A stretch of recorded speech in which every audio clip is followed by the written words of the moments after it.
Kickstarter. One good lineup in that fucking Bengals game, and it would have won major money had I had Iosovich in that spot instead of fucking Connor Hayward, who did nothing. You have to commit to a six card. If you start spreading out your six cards, you're asking to lose.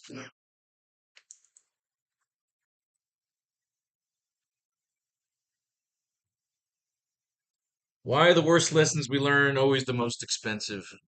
Oh, fuck me in the goat ass. All right. 2, 3, 5, 6, 7, 8, 9, 10, 12, 13, 14, 15, 16, 17, 18, 19, 20. Windows open. Lions, Vikings. Let's play some threes. Let's play some ones. Let's win some fucking money. 20 captains. I won a couple of bucks with Pickens, but not enough. Not enough. Didn't have enough Pickens in the right fucking spots. And yet, instead of being out on a Saturday night chasing after tail, you know what it is?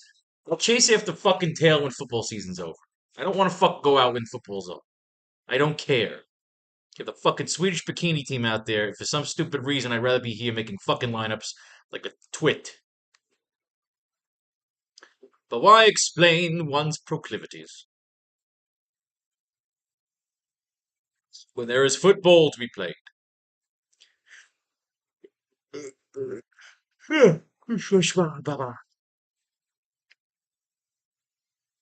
My theory of just placing all the best cards and then just try to yank and pull did not work out so well today. So we will have to try a different approach, albeit an evolved approach. I have to remember to stop spreading around the fucking six cards. Commit to a six card, and that's your six card.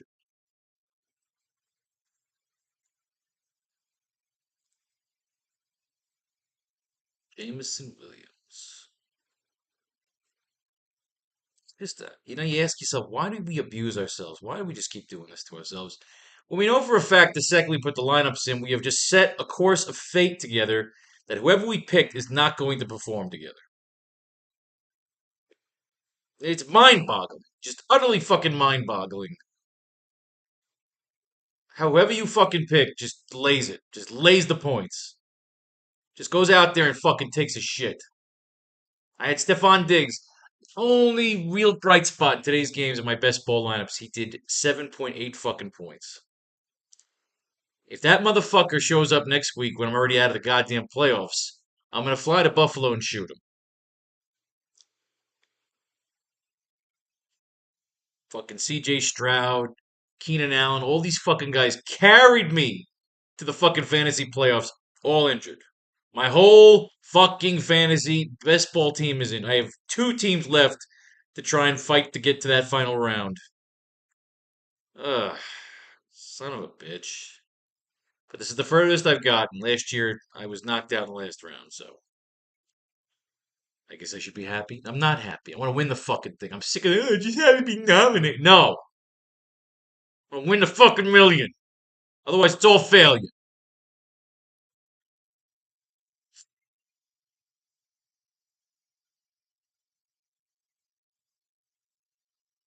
Develop that winning strategy.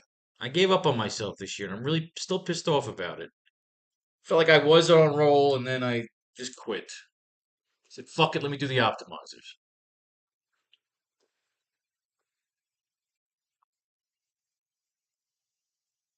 It wasn't fun. This isn't fun. What's the fucking point? All right, we got 20 possible captains all the way up to Kenny Guang Yu. If we had the Game Genie cheat code, the top six cards in the deck would be Brown, Jefferson, Goff, Mullins, Gibbs, Laporta. And considering both of my best ball teams are all Lions, I am about to become the biggest Lions fan in the history of Lions. Amon-Ra St. Brown recorded 7 receptions on 9 targets for 112 yards and a touchdown in Saturday's win over the Broncos. St. Brown was overshadowed by the performance of Sam Laporta and Jameer Gibbs, but he nevertheless turned in a needed bounce-back performance. He entered the game having failed to top 100 receiving yards in 4 consecutive games, though he ended that stretch Saturday helped by 3 catches of over 20 yards. St. Brown also chipped in a touchdown on a 15-yard reception just before halftime, his 7th of the season, and 4th in his last 6 contests. Man's a beast. Man's a beast. We got mentions for Laporta and Jameer Gibbs on the board.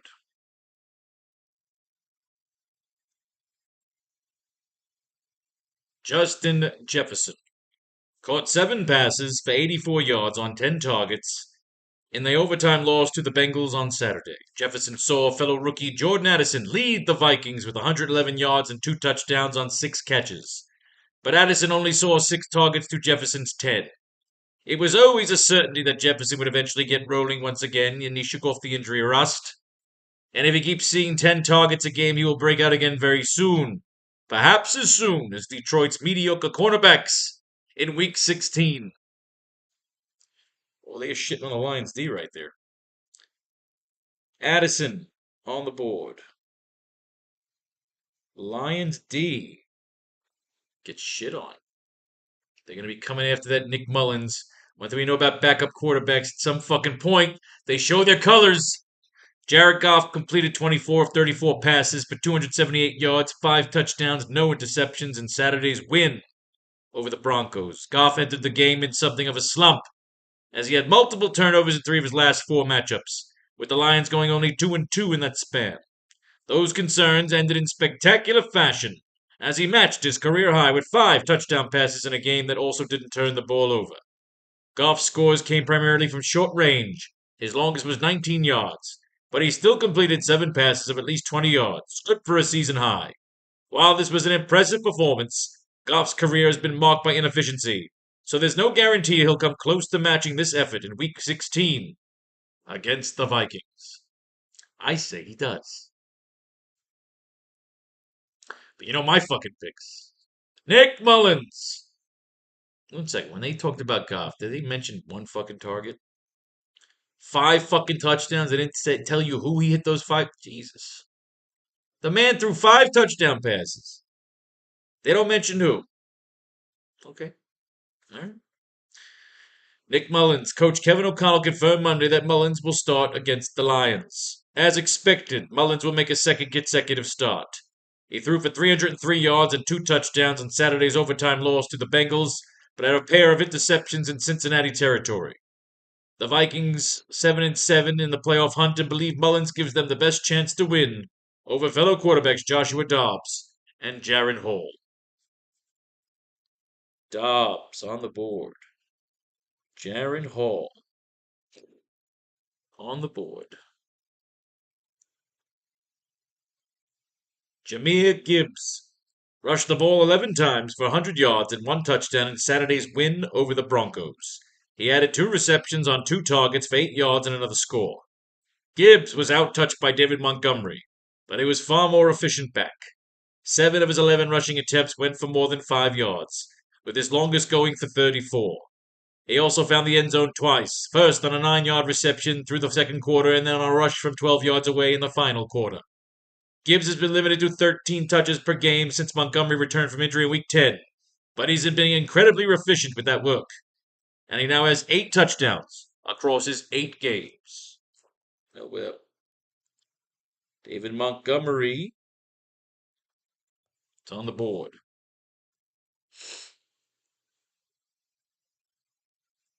Sad Sam Laporta recorded 5 receptions on 6 targets for 56 yards and 3 touchdowns in Saturday's win over the Broncos. Laporta had a typical performance from an opportunity and yardage perspective, and he found the end zone 3 times to deliver a standout effort. He didn't tally his first reception until the last play of the first quarter, but then he went on to record touchdowns in each of the final 3 quarters in the game from 19, 3, and 10 yards.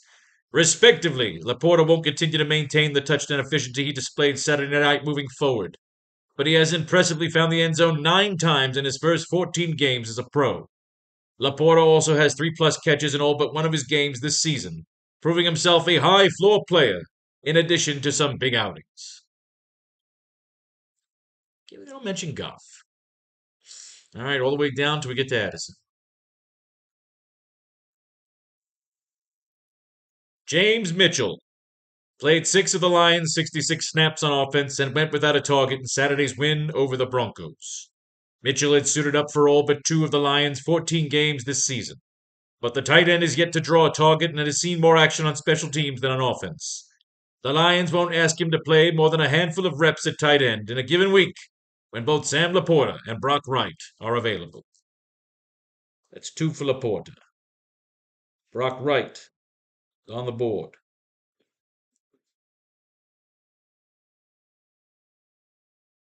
Da, da, da, da, da. Da, da, da, da. Shabba-ba-dee-ba-da-da-da-da. Yipasu. Ugh.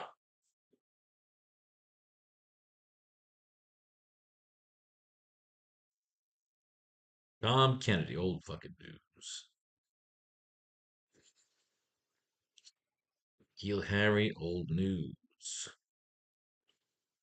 Big Bad Miles, the gas can. Reverted to the practice squad Monday. Gaskin was elevated to Minnesota's active roster prior to Saturday's loss to the Bengals. He ultimately saw the field for 2 special team snaps. The running back will now continue to put in work at practice and await another opportunity to be promoted. Dude. Fucking Andrew the Pole over here, right? Anthony Ferkser, elevated from Detroit's practice squad Saturday. Ferkser could fill a depth role at tight end Sunday against the Vikings. He last appeared in an NFL game last season as a member of the Falcons. Brock Wright has been ruled out for the Lions. Sam Laporta and James Mitchell remain above Ferkser on the depth chart. So Wright is out. Mitchell is in. That's 3 for Laporta.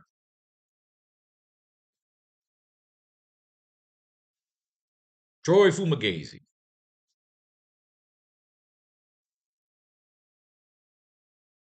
All right, we are still in the pile of 200s here.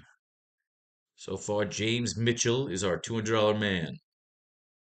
Our 6 card by default. Lucky Jackson, elevated to the active roster. The rookie wide receiver out of Western Kentucky is joining the active roster for the first time in his young career. They'll give the Vikings some extra wide receiver depth due to Jalen Naylor missing the Week 16 affair. Jackson won't see many reps at offense, but he could very well add value to Minnesota's special teams unit Sunday. All right, Naylor's out, so we ain't writing his fucking name down. Yeah, he's out, so we don't gotta write him down. We ain't gotta do it. The Lions designated Jason Cabinda to return from injured reserve Wednesday. Cabinda landed on IR on October 7th due to a knee injury, and he's been working his way back since. The fullback was able to log a limited practice Wednesday, though it's not certain that he'll be ready to return for Sunday's matchup in Minnesota. Linebacker Malcolm Rodriguez has gotten some snaps at fullback while Cabinda's been out, so the former will likely return to working strictly on defense and special teams whenever Cabinda is able to get back on the field. Well, that was just a useless fucking story. Dwayne McBride. Antoine Green. This guy's still fucking around. God bless, huh? Trishan Jackson. Reverted to the practice squad. Jackson was elevated to the active roster for Saturday's loss to the Bengals, failing to record a stat over 5 special team snaps. If Jalen Naylor is unable to go in Week 16 versus the Lions, Jackson could be active once a game. Naylor ruled out for Sunday's game against the Lions. Naylor missed Minnesota's Week 15 overtime loss to the Bengals, and now it seems that his concussion will hinder him for at least one more game. The second-year wideout was unable to practice all week, so it's no surprise that he won't suit up Sunday. Brandon Powell could see more snaps in the Vikings wide receiver room, with Naylor missing Week 16. Brandon Powell is on the board.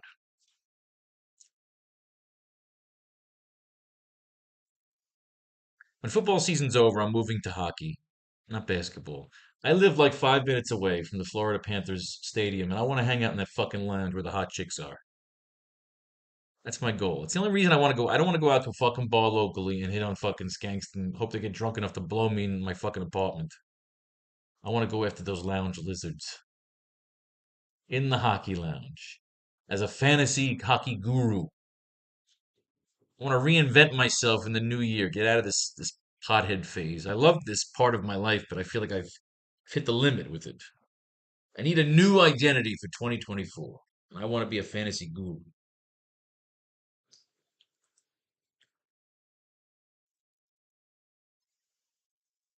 Everybody got a dream. Brock Wright has been ruled out ahead of Sunday's game against the Vikings. Great. This prick is in my best ball lineup, too.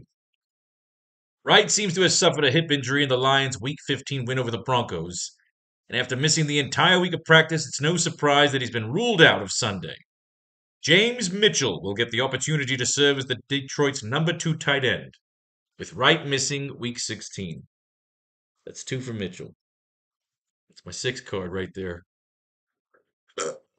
That's my fucking 6 card. Cam Akers.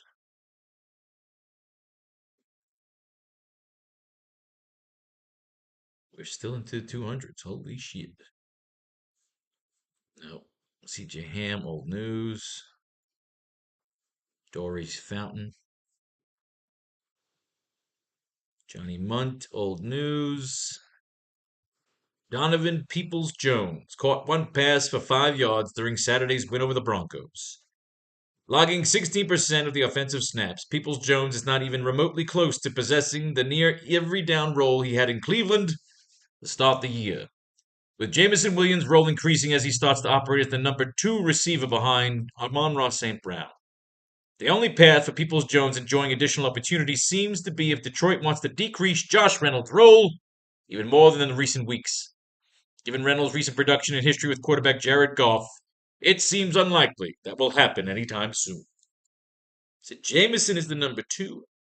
Jameson, Amon-Ra, Josh Reynolds, Jared Goff, a slew of names. Williams,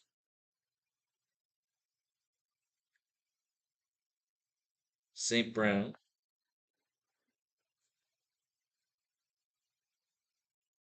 and Josh Reynolds. And on the board, Jared Goff, finally. They're just not talking about you, pal. Brandon Powell didn't have a catch or target in Saturday's loss to the Cincinnati. He also returned 4 punts at an average of 5.5 yards. Powell had just 2 snaps on offense, and both were quarterback sneaks, where he helped unsuccessfully push the quarterback. Powell was getting significant playing time at receiver with Justin Jefferson injured, but he'll likely remain limited almost exclusively to special teams with Jefferson back.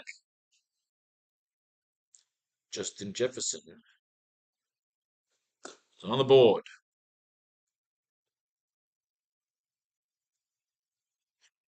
What the fuck am I? Craig Reynolds.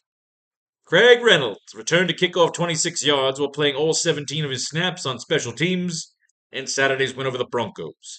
For a 4-week stretch from weeks 5 through 8, Reynolds made a splash in supporting role out of the backfield for Detroit, carrying 34 times for 157 yards and a touchdown while adding 4 receptions for 49 yards.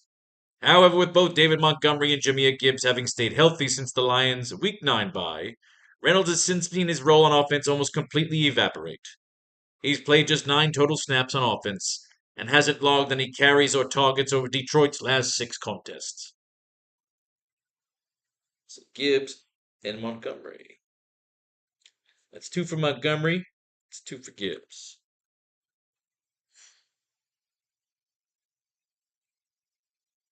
All of ya. Old news, Josh. Now we get into possible captain territory. Kenny Guang-Yu had 1 carry for 1 yard and 1 kickoff return for 14 yards in Saturday's overtime loss at Cincinnati. Guang-Yu worked as a backup running back to Ty Chandler with Alexander Madison out with an ankle injury. He played 11 snaps on offense. Guang-Yu can move back to just the special teams role if Alexander returns Sunday against Detroit. So Chandler is on the board and Madison is on the board. Ty Chandler, Alexander, Madison. Khalif Raymond. secured his only target for 12 yards during Saturday's win over the Broncos. Raymond once again logged less than a third of the offensive snaps, while remaining the primary option on punt returns. The rotational deep threat will remain off the fantasy radar in most formats, entering a Week 16 showdown with the Vikings. Not a ringing endorsement, Khalif. Josh Reynolds caught 2 of 3 targets for 41 yards during Saturday's win over Denver. Posting more than 40 receiving yards in back-to-back games, Reynolds is showing a little life after previously failing to top 15 yards since Week 7. However, it's starting to look like Jameson Williams is taking hold of the number 2 spot on the depth chart after setting career highs with 7 targets and 69% of the snaps, compared to 58% for Reynolds. It'll be hard to trust Reynolds for fantasy production in a Week 6 showdown with Minnesota. Jameson, well, they keep telling you that Jameson's stealing that number 2 spot. That's 2 for Jameson. Vikings D. Been showing the fuck up lately.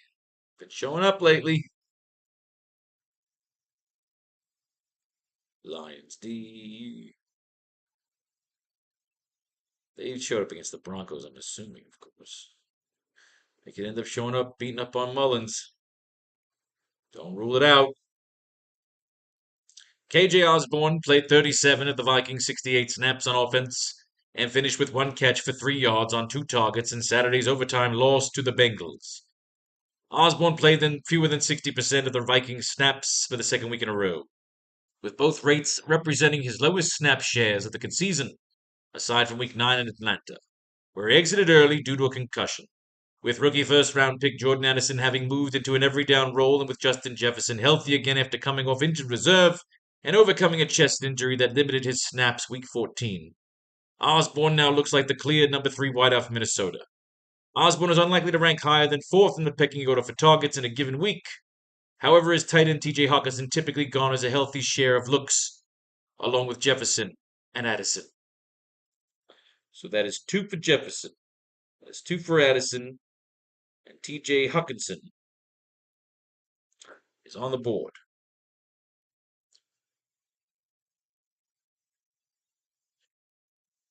Greg Joseph made his lone field goal attempt in all 3 extra point tries in Sunday's overtime loss to the Bengals. Joseph was successful when called upon, making a 39-yard field goal to push the Vikings' lead to 17-3 as the third quarter was nearing its end. The Florida Atlantic product is now 20 for 26 on field goal attempts this season. However, that still leaves him with a career-worst 77% conversion rate, as he remains just 5 of 11 on attempts greater than 40 yards. Joseph and the Vikings will host the Lions in a key divisional matchup in Week 16, as Minnesota looks to stay in the playoff picture and keep their hopes alive of winning the division.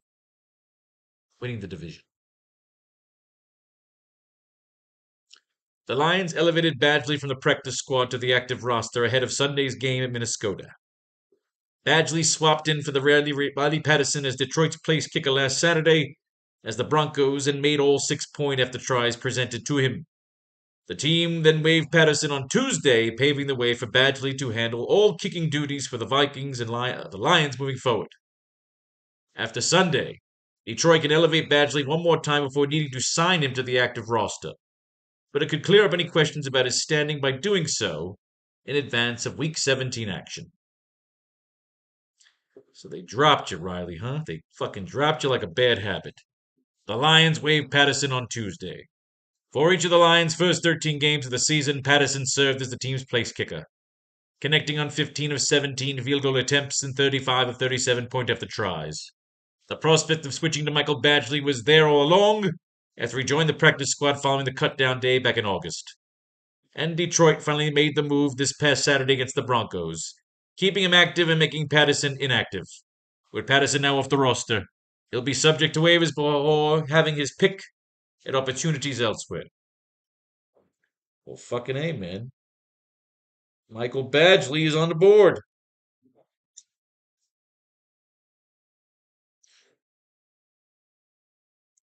Jameson Williams recorded 4 receptions on 7 targets for 47 yards in Saturday's win over the Broncos.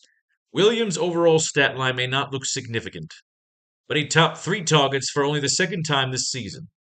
He also showed ability as a possession receiver rather than just a deep threat, as he was targeted primarily in short areas of the field, with the majority of his yardage coming after the catch. Amon-Ra St. Brown and Sam Laporta will continue to be prioritized as pass catchers, but Williams is still plenty capable of emerging as the third receiver in Detroit. That is 2 for St. Brown. That is 4 for Laporta.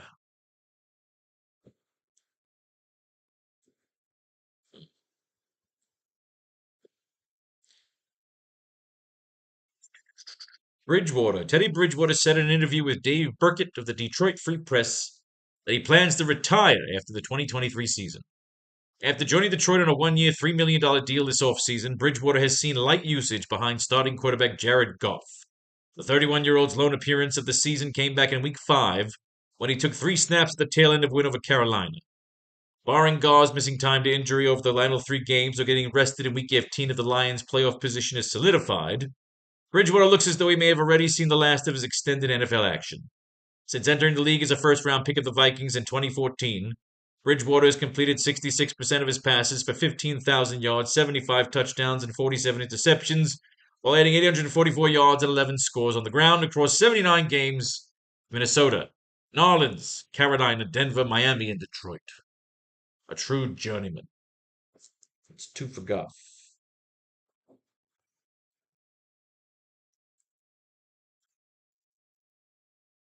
Two.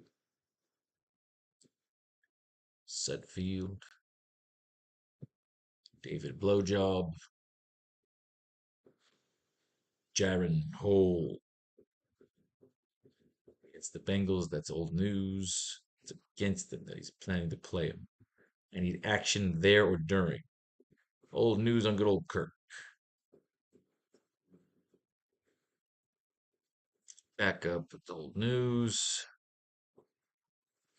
Madison, listed as questionable for Sunday's game against the Lions. After missing the Vikings' overtime loss to the Bengals last weekend and then sitting out the team's first 2 practices of Week 16, Madison returned to practice Friday. The running back appears to have demonstrated enough progress in his recovery from a right knee sprain to put himself in consideration to play Sunday. But final word on his status won't arrive until Minnesota releases an inactive list 90 minutes prior to the game's kickoff.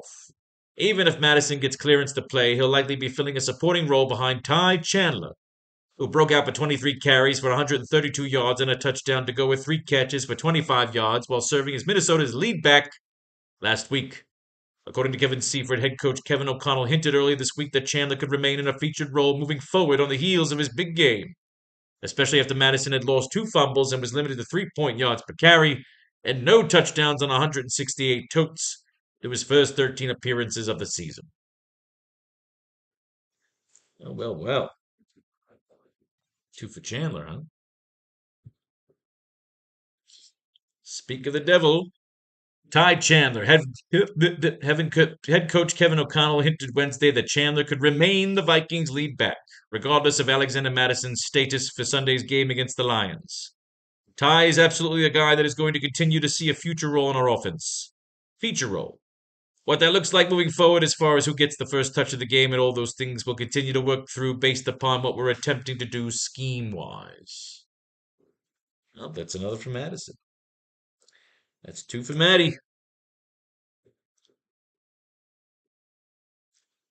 David Montgomery carried the ball 17 times for 85 yards in Sunday's win over the Broncos. He added 2 receptions on 3 targets for -3 yards. Montgomery saw 19 touches compared to 13 for Gibbs, though Gibbs outgained him and also found the end zone twice. The latter factor is particularly concerning as Gibbs' second score of the game came with the Lions up 35-10 and from the 12-yard line. Despite remaining relatively efficient, Montgomery has now failed to score in consecutive games after tallying 10 rushing touchdowns in his first 9 contests of the campaign. That is 3 for Gibbs.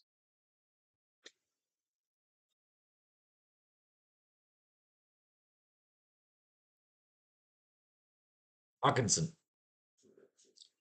TJ Hawkinson caught 6 passes for 63 yards on 7 targets in the overtime loss to the Bengals on Saturday. Hawkinson was highly efficient and turned in a solid game for his fantasy investors.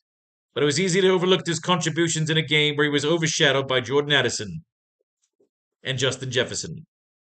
Addison seemingly remains behind Hawkinson in the overall target rotation, so Hawkinson is a good bet to rank higher in the team receiving category when the Vikings play against Detroit in Week 17.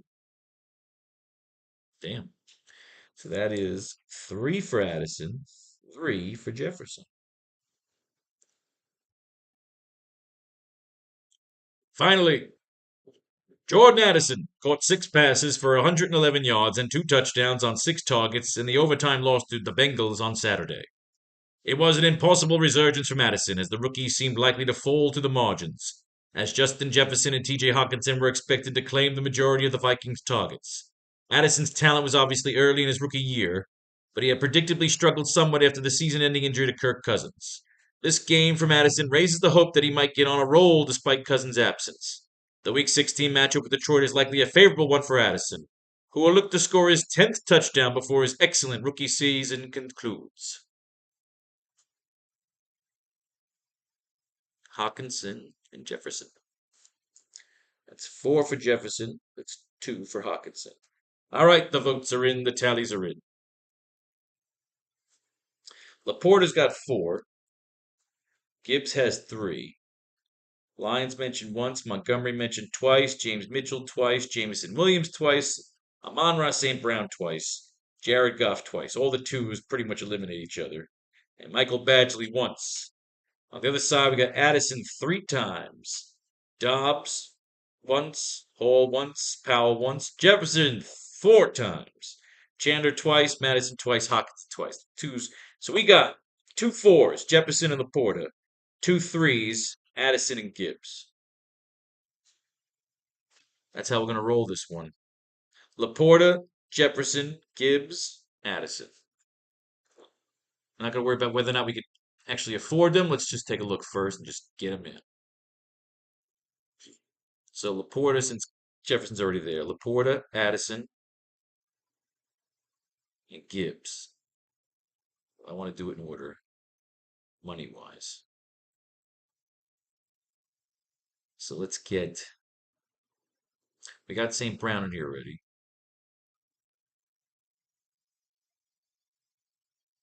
So let's get this done. So it's going to be Jefferson, Gibbs, Laporta, Addison. See if we can afford it. Jefferson already up top. Gibbs, Laporta, Addison. Jefferson, Gibbs, Laporta, Addison. Jefferson, Gibbs, Laporta, Addison. Can it be done? He will join us or die, Your Highness.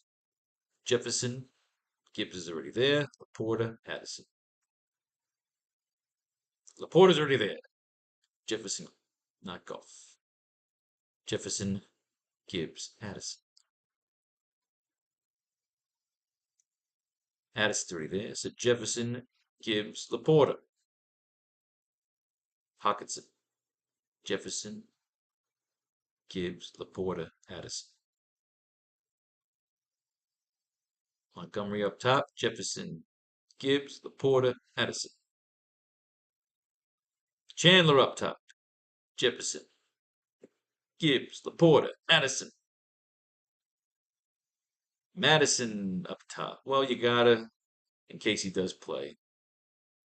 Jefferson, Gibbs, Laporta, Addison. Jameson Williams.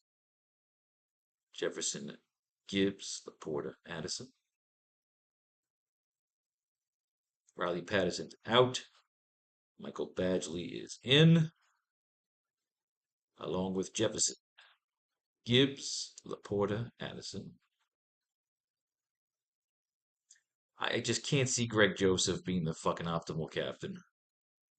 But I feel like it's like, yeah, almost fucking have to for the crazy fuck of it. Gibbs, Laporta, Addison. KJ Osborne could be the wild card. Jefferson, Gibbs, Laporta, Addison. Lions D, you always have to have the defense in consideration. Just because the second you ignore the defense, They pop the fuck off, and you're pretty much eliminated if you don't have them somewhere. And we don't have quarterbacks here, so we can survive this. Vikings D at the top. Jefferson, Gibbs, Laporta, Addison. Josh Reynolds, Jefferson, Gibbs, Laporta, Addison. Khalif Raymond, I don't see it. And who's here? This is Guang Yu. I don't see this one either. So these two are going to be alternatives. So let's start here. Exactly like here. Amon-Ra St. Brown's a fucking beast. Unfortunately, we can't get the four guys underneath him. So we'll have to get rid of one in each spot.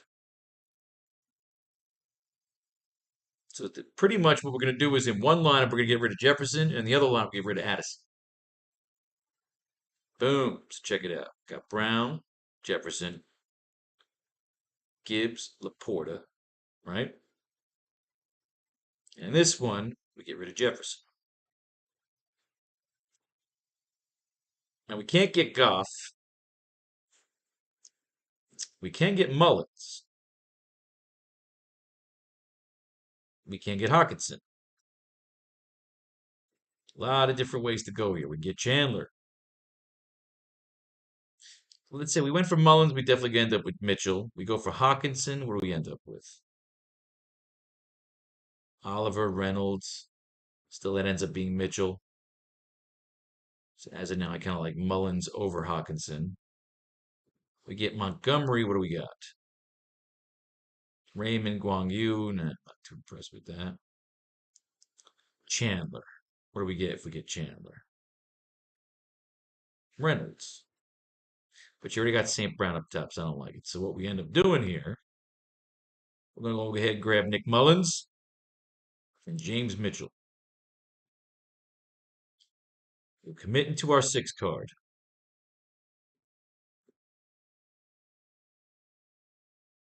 I'm going to do a $1 variant. I want Jared Goff in that $1 variant.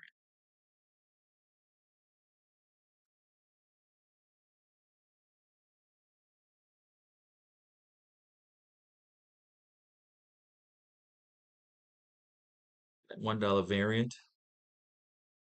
We're going to take out Laporta for Goff. We'll slip out Mullins. Ooh, for Chandler. Bang. That shall be the $1 variant. See? Fun, fun, fun. Then we'll do this one. And we took out Addison. We can put in Chandler and Mitchell. Bang, I fucking love it. And again, we'll take out Jefferson for Goff in our $1 variant.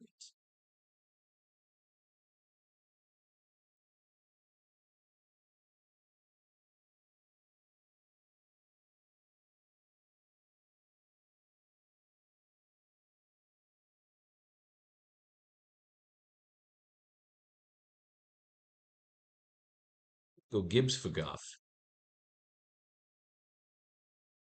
No, we go for the chance that we might have to shut down Jefferson. Yeah, go for Goff. Yeah, just keep it. You're not going up to Montgomery. Boosh. I like it. I love it. Want some more of it. All right, here we go. Jefferson at the top. Right? Yes, Jefferson is after St. Brown. Yes, perfect. Yes, of course, of course. Got Gibbs, Laporte, Addison. We got our 4 boys together here. Now you go Nick Mullins to connect them. Close it out with some James Mitchell action. And then again, we got Mullins in here already, so we'll trade out Mullins for Goff in the $1 variant.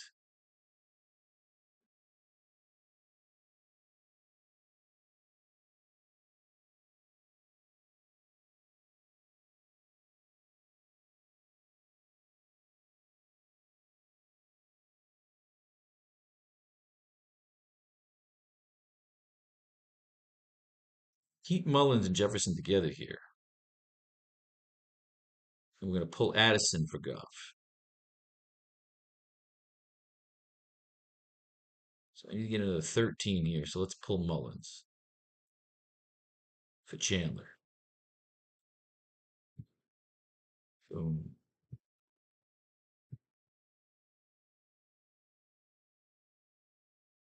All right. See, unfortunately, we can't get Mitchell here. They fucked us good here. They fucked us good. So you make a choice. One, we're going to do, so we have the other variant right here. So one, we'll do Jefferson, and one, we'll do Addison. So Goff up top, Addison. And then you go Laporta and Gibbs.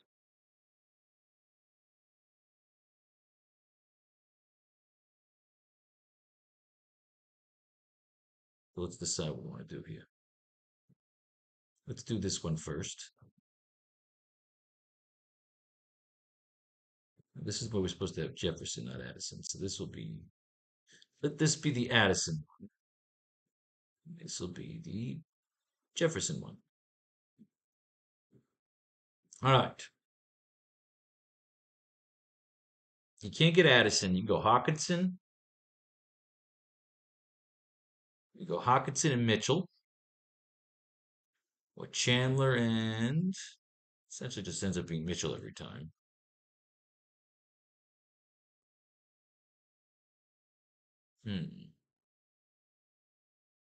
I say we go Hawk.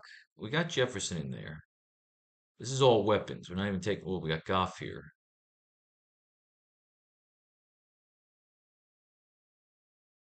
Do we want to give Goff just all of his weapons and just leave Jefferson as the lone guy? Let's say you want to take Jameson, right? More Khalif Raymond. This is sloppy. I don't like it. Let's take Hawk and Mitchell. We can switch out Jefferson for St. Brown in the $1 variant. Judy.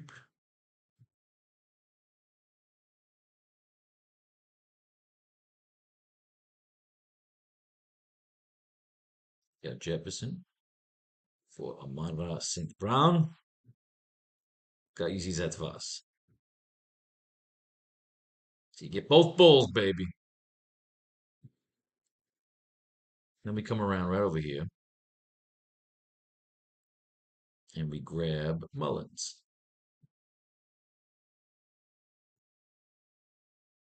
Unless, I don't see kickers here.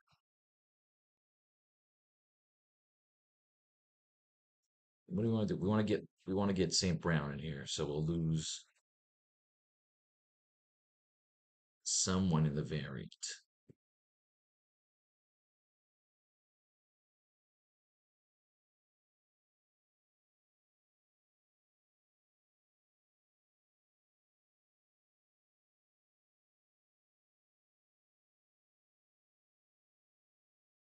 Instead of putting in St. Brown, first 1 second we'll try out doing instead of St. Brown.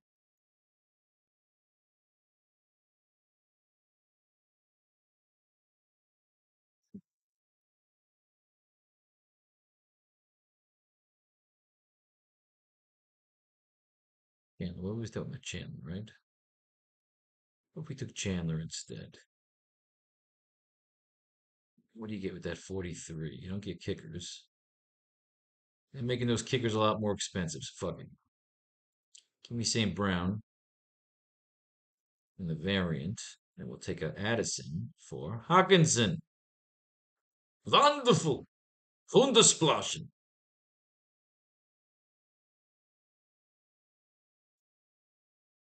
We've done this already? Apparently so. Oh, so fuck it. Just take out Hawkinson for Chandler. Look how easy that shit was.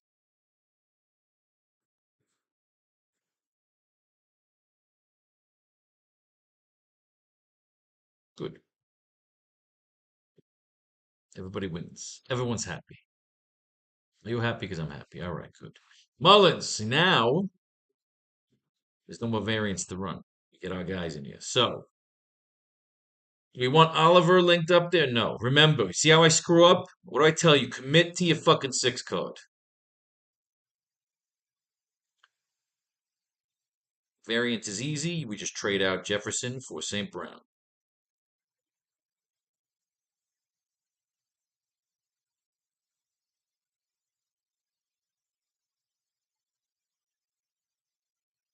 Even swap in the variant. Both receivers are fucking prime. Supporter.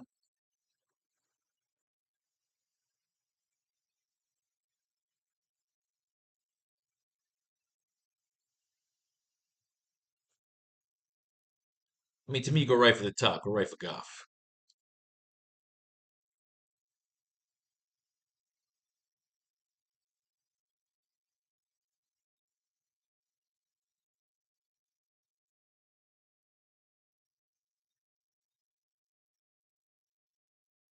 $1 Valiant.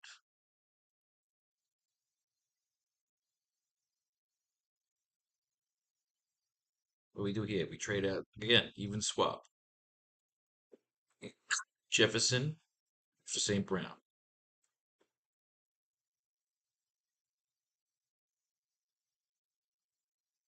Bada bing, bada boozle. Brought to you by the new Faro's Lounge Kickstarter. Just 3,500 to go to keep me in the lifestyle I'm accustomed to.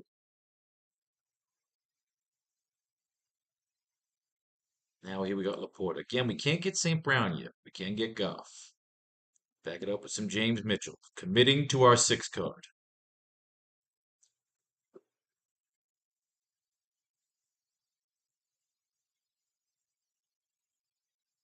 As tempting as I want to take Oliver, I learned my lesson with Hayward today.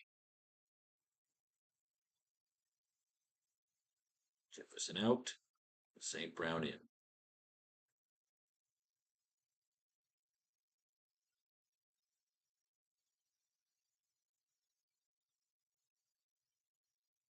Boom. Again, we just miss out on St. Brown. We got Addison in there, so we can get in, put in Goff or Mullins. Ooh, such a choice, such a choice. You got Jefferson and Addison in there already, so I would say go Mullins.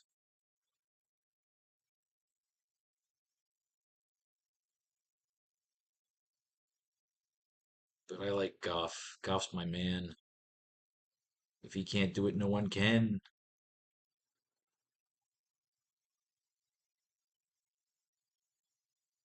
Variant again. Stay on your path. Jefferson for St. Brown.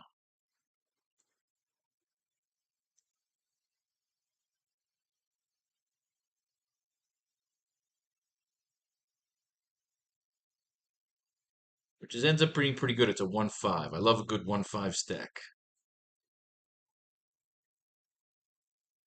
Hawkinson. Vikings D. Or Josh Reynolds. Ooh, shit. Ooh, yeah, yeah, yeah, yeah. Hmm. Vikings D or Josh fucking Reynolds. Actually, you could do both. But you want to do we want to do the St. Brown for Jefferson there. Shit.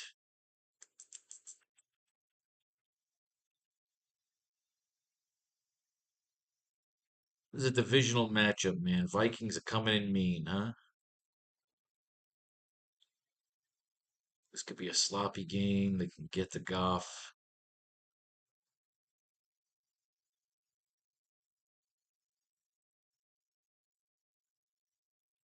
Josh Reynolds has popped off before. I say fuck it. We could skip the St. Brown in this one and go for both endings. Go for the Vikings in this one and go for Josh Reynolds in the other one. You're feeling something, you go with it. You go with the feeling.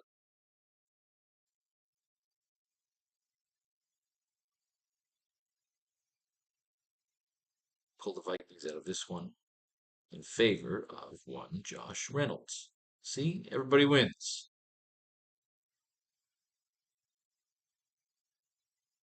Everybody wins. Well, hopefully, I fucking win and nobody else wins. Fuck you all. Montgomery. You got Lions D, Vikings D, KJ Osborne. Again, we're gonna run this one with the Lions D underneath and one with the Vikings D underneath in the $1 variant.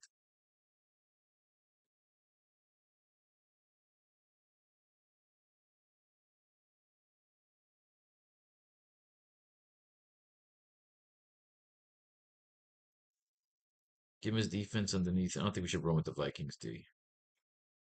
Thinking again, this is another Josh Reynolds thing. Yeah. Josh Reynolds is fighting for his fucking job.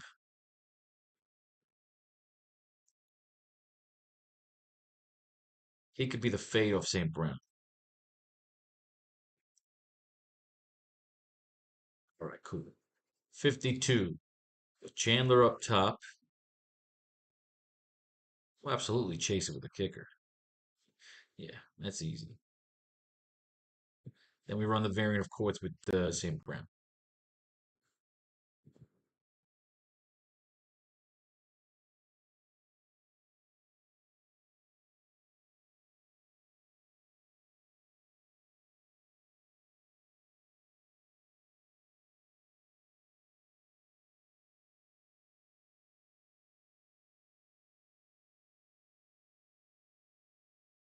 Hmm. Madison. Oh, it just seems like such a waste. I like Jameson Williams underneath, though.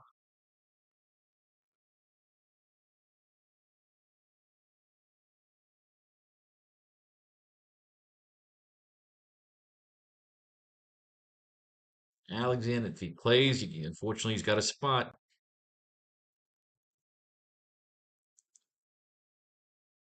Oh, shit. They don't even give you a.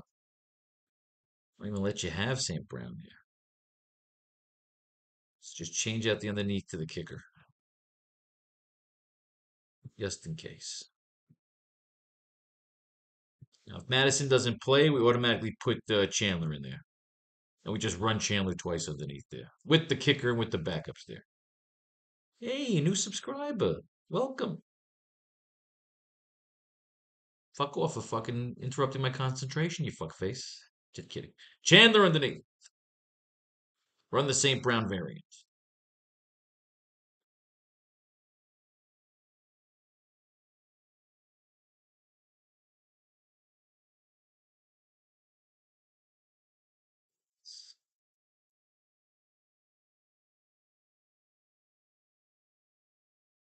How many lineups I could have saved tonight if I just ran Pickens variant alongside all those Deontay Johnson variants? You just, it's always shoulda, coulda, fucking woulda. They left a clue right there in the Draftkings notes and they said, it's a positive for Pickens that fucking Rudolph's in there as opposed to Trubisky. We fucked it up. Now this is, you got Badgley up top here. He can end up kicking fucking. Look at Dicker. Dicker tonight was in the winning lineup. He had 21 points. Would have been 32 or something like that if he was a captain. You know, because I had him a captain, but I had a shitty supporting cast. Too much James Cook.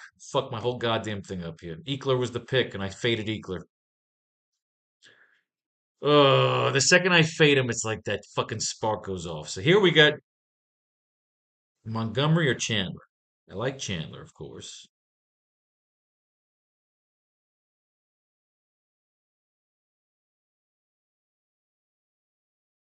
Run the St. Brown variant.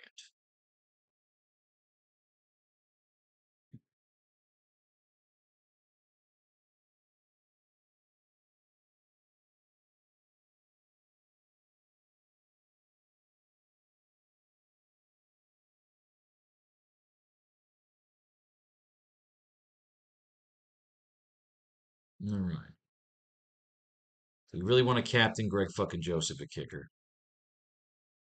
You know what? Again, nobody will have him. It's just one of those stupid, crazed, lunatic fucking.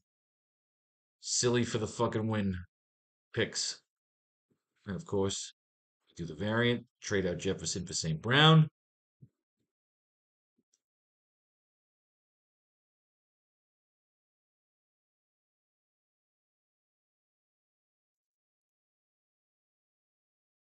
Ugh.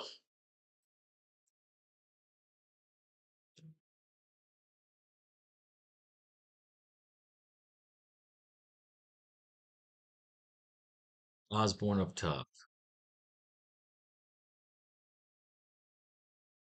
Osborne up top. Do we like Osborne up top with Hawkinson? Hawkinson chasing underneath? Yeah, absolutely. Osborne can do it. Again, optimal fucking captain.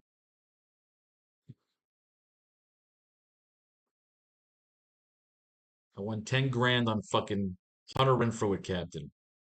That's what happens.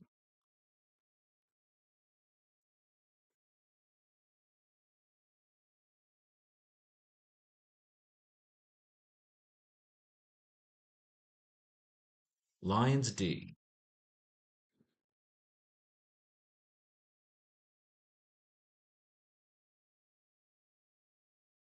Hmm. This would be a kicker thing.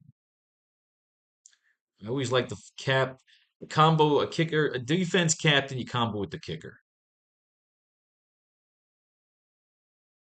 Now here, you definitely don't want two weapons. You only want one weapon. So we're gonna do Jefferson in this one with St. Brown. Yeah, nothing but weapons.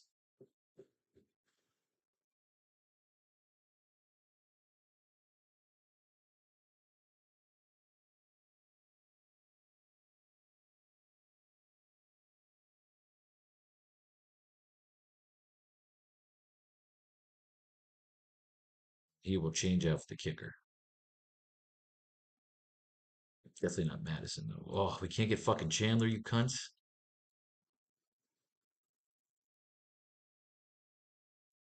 Come in with Addison. Get rid of Jefferson.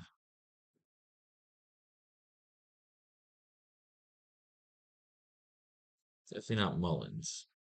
This is, I think you'd have Montgomery here because you'd have double running back just grinding the clock out. Yeah, good for the $1 variant. Boom. Vikings D. Well, of course, we got to get Greg Joseph.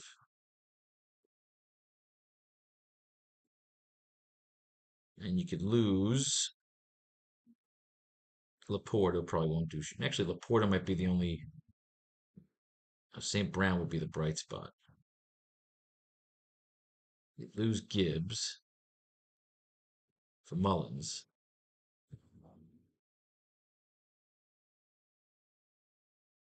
So I would assume you need Chandler in here. Yeah, they'd be grinding the clock out with Chandler.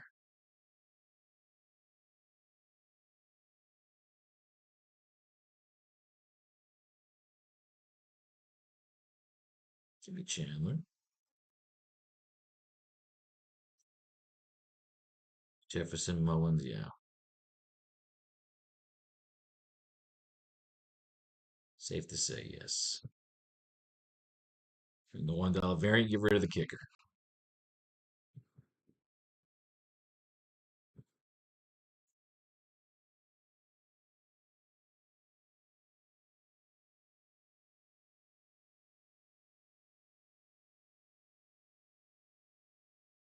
Hmm. Hmm. I think Addison. Yeah. Yes, Addison. Definitely Addison. Here we go. And finally, Goff. Bang.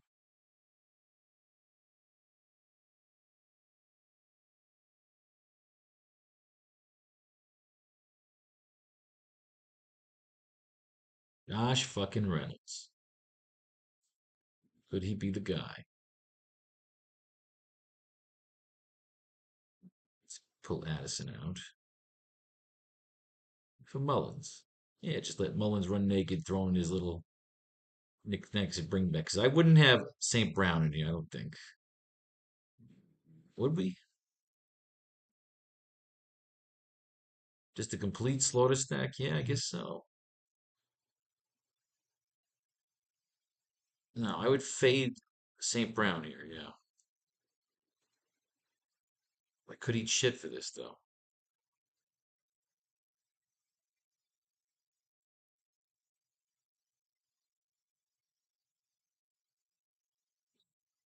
St. Brown. Give me Addison back. Bang, there it is. Slaughter stack, unfortunately, I gotta do it. All right, ladies and gentlemen, that's 40 fucking lineups. May fate and faith decide you're fortunate if you should win. Blow your money right here on the new Pharaoh's Lounge Kickstarter. Peace, love, war, all that shit in between. I say we keep going. I want to go put 20 lineups into that early fucking game. Fuck it. It's late night Saturday night. I don't want to go out. I don't go out right now. It's football season. I like to make lineups. The money I would blow in the fucking club or on the hooker tonight or at the strip club, I'm putting right fucking here. Let's do it. Three fucking large on the line. Let's make 20 fucking lineups. Early games only. I'm gonna try and pick maybe four or five quarterbacks.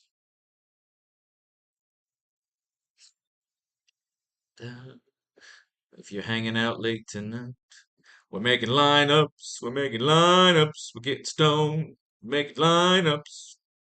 Don't think I'll be quitting getting stoned until the playoffs are over. I mean the fantasy playoffs, not the real playoffs. 'Cause I'm a fucking junkie. Fantasy football drives me fucking crazy. You know, God is sitting up there in heaven going, come on, Farrell, put your lineups in so I can fuck your players. That's why the world's falling apart. Because he's not paying attention to nothing, he's just fucking my lineups. 1, 2, 3, 4, 5, 6, 8, 9, 10, 11, 12, 13, 14, 15, 16, 17, 18, 19, 20.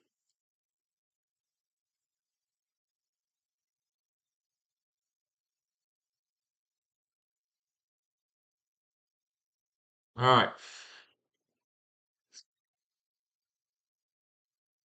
Go team by team, man.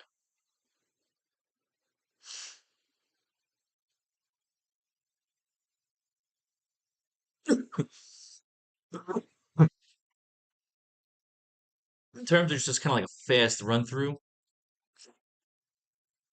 what do we like? Who's going after weak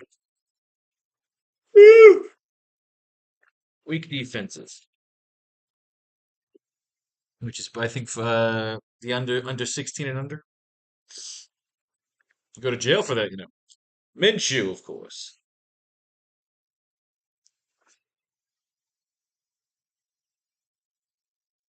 Desmond Ritter.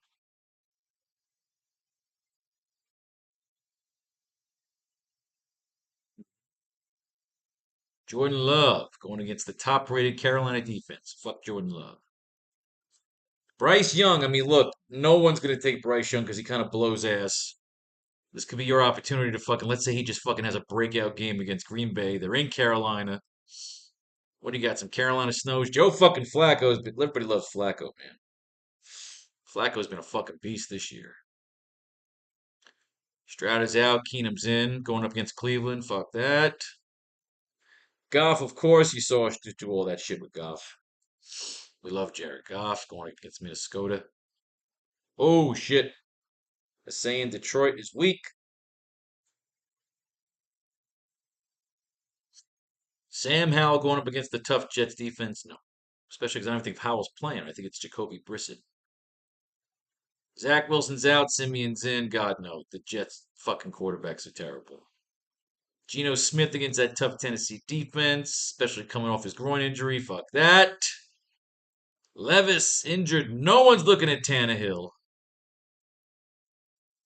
So is it Tannehill or is it fucking Levis? Let's see what's going on here. Will Levis is expected to start Sunday's contest versus the Seahawks. Will Levis sprained his right ankle in the waning moments of last Sunday's overtime loss to the Texans, which kept him out of drills until Friday when he logged a limited practice. The Titans subsequently listed him as questionable for Week 16. And while there's a chance Levis is active Sunday, the team seems poised to give veteran Ryan Tannehill a spot under start center. Overall, the quarterback situation in Tennessee should be clarified about 90 minutes before kickoff. You know what? Seattle just fucking beat the snot out of fucking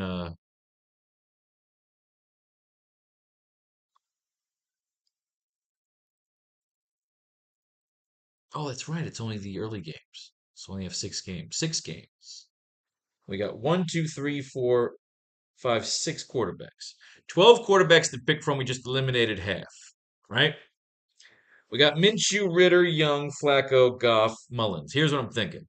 Since we put Mullins and Goff in all those fucking showdown lineups, let's just not use them now. Which gives us 4 quarterbacks. Gardner Minshew, Desmond Ritter, Bryce Young, Joe Flacco. Do you like it? Because I like it. Gardner Minshew completed 18 to 28 passes for 215 yards, 3 touchdowns, and no interceptions, and also had 2 carries for no yards during Saturday's win against the Steelers. Despite losing his 2 top available skill position players in wide receiver Michael Pittman and running back Zach Moss, in the first half, Minshew tossed a trio of scores, marking the 5th time he's done so in 46 career appearances. Minshew connected with 8 different players, but only 3 of his 18 completions went for 20-plus yards, dampening his yards per attempt to 7.7.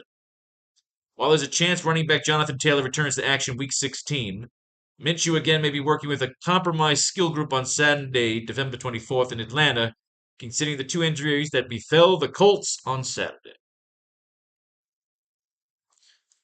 Take a risk. All right, Minshew.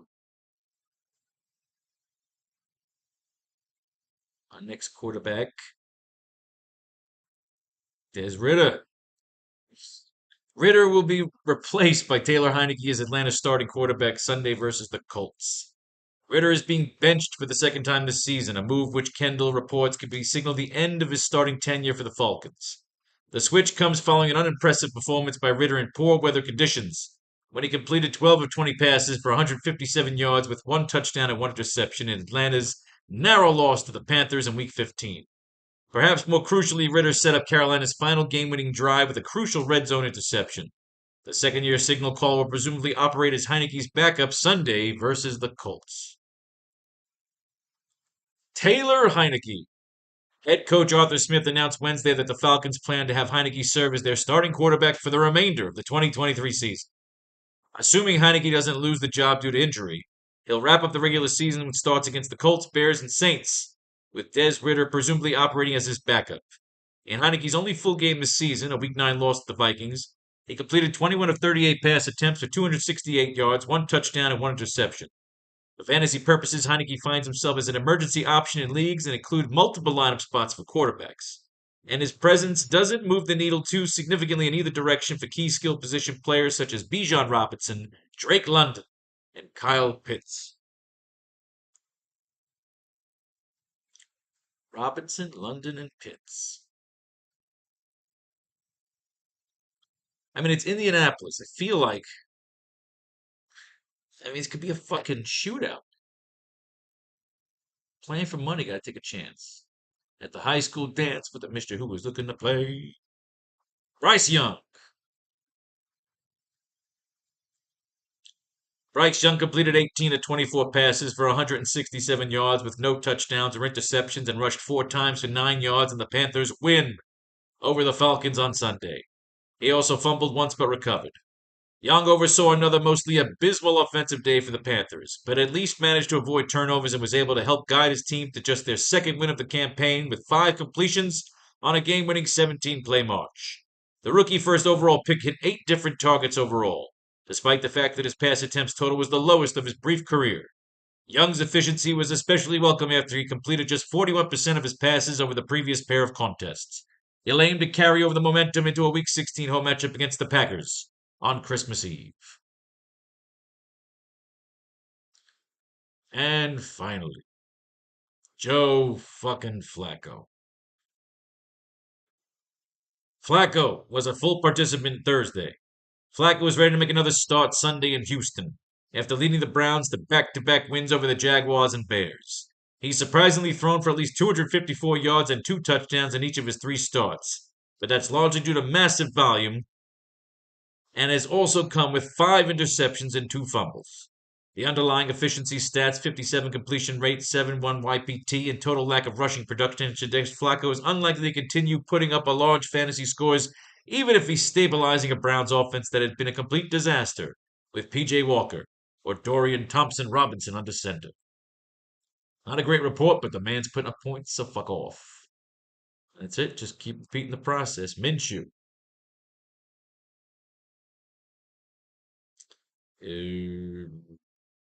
Heineke.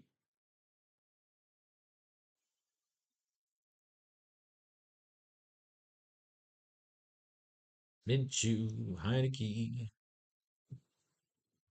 Young. So we're going for cheap quarterbacks this week, huh? And Flacco.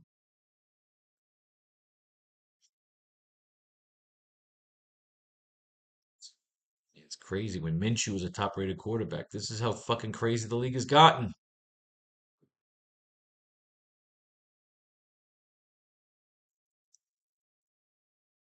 Young, Flacco.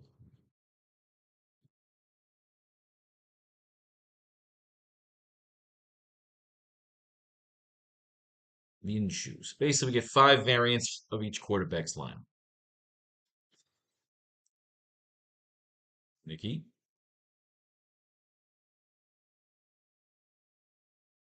Young,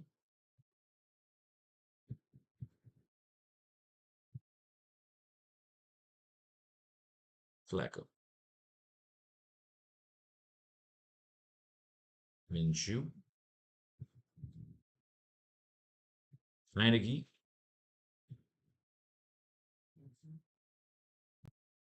Young,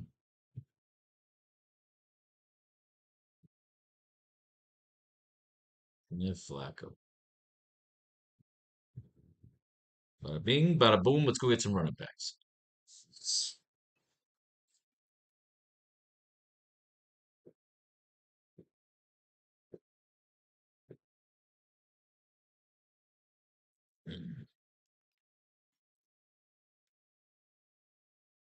All right. Running back time. For some crazy reason, they're sitting there telling us that Atlanta's third against the running backs, which means Minshew's going to pass.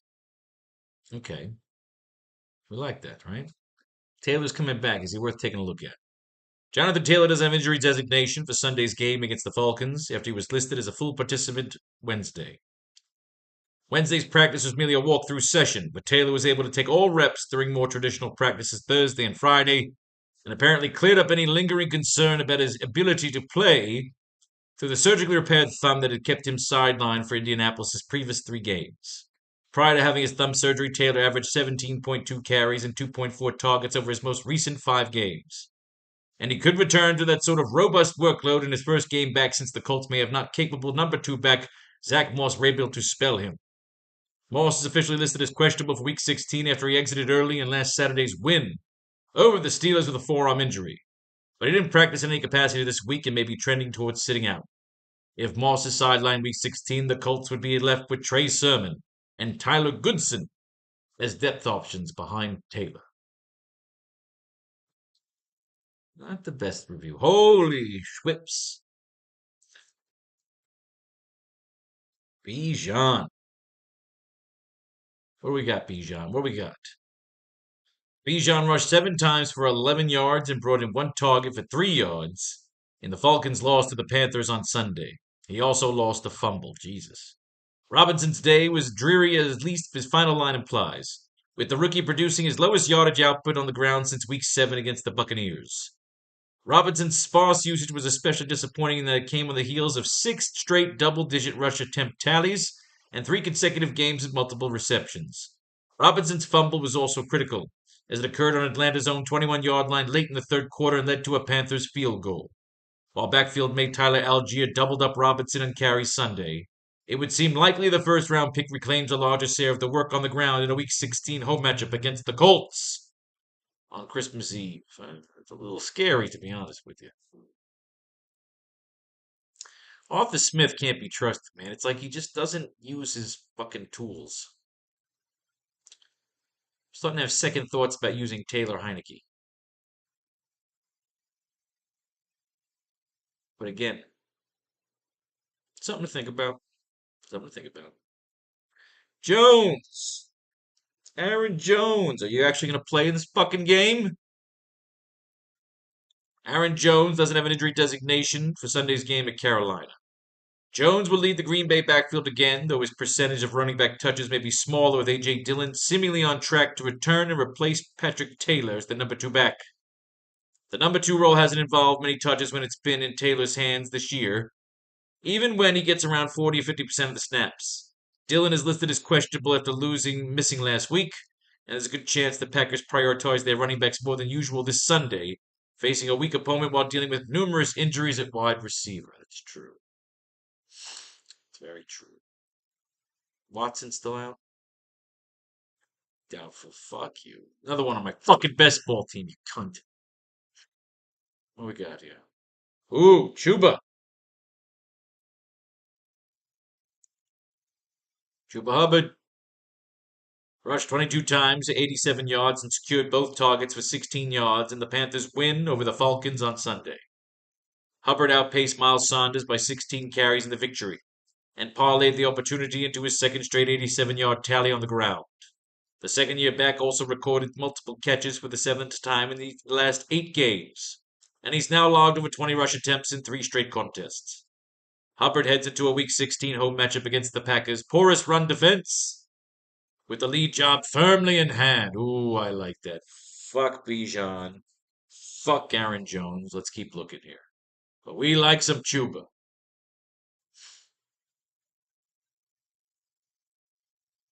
Jerome Ford. Well, it's kind of on the cusp there.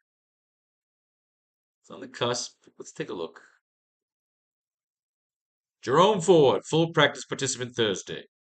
Ford returned to a Week 14 contest after suffering the wrist injury and then played through it last week in a 2017 win over the Bears.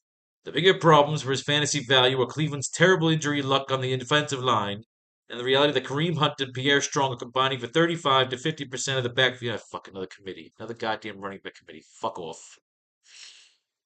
I'm done with the running back committees. Singletary up against the fucking Cleveland defense? No way.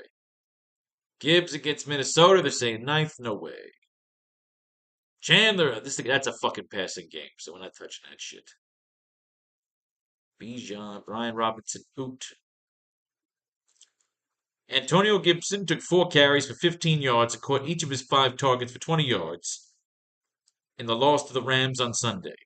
He surprisingly didn't get more playing time in the absence of Brian Robinson, with Gibson's 45% snap share lining up with his season rate of 46%. The Commanders instead used Chris Rodriguez as their lead runner and also gave Jonathan Williams some playing time, though Williams eventually left due to a concussion. Gibson might have more appeal in Week 16 against the Jets if both Robinson and Williams are inactive, but even that scenario isn't a guarantee of anything after his disappointing Week 15 results. This is another fucking. I'm not going up the Jets. That's gonna be like a fucking three-yard game there. Now, do the Jets have to lean on Breece Hall here? He was a big fucking letdown that game. Hall rushed 6 times for 12 yards and caught 1 target for 2 yards and 6 yards, whatever. The loss to the Dolphins, that game sucked. Hall had been making up for poor rushing performances with strong receiving numbers in the recent weeks, but the versatile quarterback failed to find any room as a nobody on the Jets reached 30 scrimmage yards in the shutout loss. Starting quarterback Zach Wilson got hurt in the first half, and the offensive line didn't open up any holes for Hall, Israel Abanikanda, or Dalvin Cook, as the other 2 running backs combined for 12 yards on 5 carries. Hall will look to bounce back in Week 16 against the weak Washington defense. I ain't chancing that shit. Kenny Walker. Again, always banged up. Oh, hello, Derrick Henry. Rushed the ball 16 times for 9 yards in Sunday's loss to the Texans. He added 4 receptions on 4 targets for 1 yard. Henry saw plenty of opportunity. He earned at least 20 touches for the fourth time in the last 8 games. But that was at the end of the good news. He had neither a rush attempt nor a reception of more than 6 yards, leaving him with his lowest yardage total of the season. Henry should have a chance to bounce back in Week 16 against the Seahawks defense that has been susceptible to opposing rushing attacks this season. Is it time for Tijai Spears to take things over? No, it's not. Tyjae Spears rushed the ball 9 times for 30 yards in Sunday's loss to Houston. He added 1 catch on 1 target for 7 yards. Spears saw his second highest carry total of the season, though he lacked his typical explosiveness. He was limited to a long gain of only 9 yards, and his 37 total yards from scrimmage was his lowest mark since Week 8. Spears should have the chance to bounce back in a Week 16 matchup against a susceptible Seattle rush defense. Ugh, this ain't good. There's nobody else I want. So you run it along the tops. That's all we can do. So we got Minshew here. So we're going to run Chuba Hubbard and Jonathan Taylor. Hubbard and Taylor.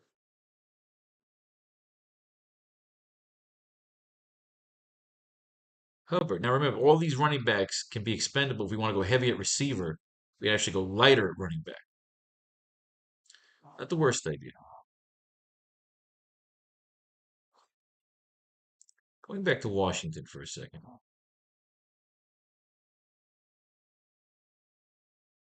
Rodriguez rushed the ball 10 times for 35 yards in Sunday's loss to the Rams. With Brian Robinson sidelined, Rodriguez paced the Washington backfield in carries. He wasn't particularly efficient with the opportunity, as his longest game went for just 11 yards and he was held under 4 yards on 6 of his 10 attempts. If Robinson remains sidelined for Week 16 matchup against the Jets, it appears that Rodriguez will be the team's primary back on early downs, while Antonio Gibson will see most of his pass catching opportunities out of the backfield. They say anything on this Robinson report? Anything that could help us here? Brian Robinson Jr. is ruled out for Sunday's game against the Jets. As expected, after a second straight week of missed practice, though Robinson did at least manage some side work with the training staff, his next chance to play will be December 31st against the Niners. In the meantime, Chris Rodriguez and Antonio Gibson figure to get most of the backfield snaps and touches, with Jonathan Williams or Derek Gore potentially being elevated from the practice squad for depth. I don't know. I got a feeling for some reason now about the Commanders. Williams didn't practice Thursday. Williams was elevated from the practice squad for the first time this season ahead of Sunday's loss to the Rams, briefly benefiting from Brian Robinson's hamstring injury. Williams got 1 carry on 13 snaps before entering concussion protocol, and he's now in danger of missing a matchup with the Jets on Sunday. Derek Gore. The Commanders signed Gore to their active roster Friday. Washington likely signed Gore to ensure depth at running back with Brian Robinson in line to miss his second consecutive game Sunday. Gore is expected to serve as the Commanders' number 3 running back behind both Antonio Gibson and Chris Rodriguez. God damn.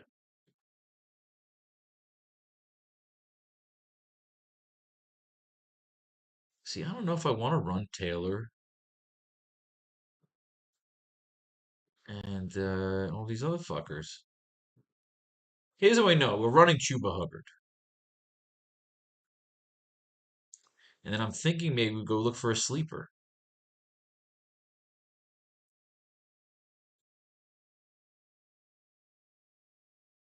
Or we could just basically run the same running back combination.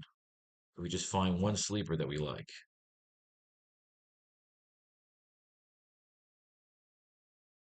Otherwise, I just feel like we're going to blow money at running back for no reason. Don't blow money at running back to blow money at running back.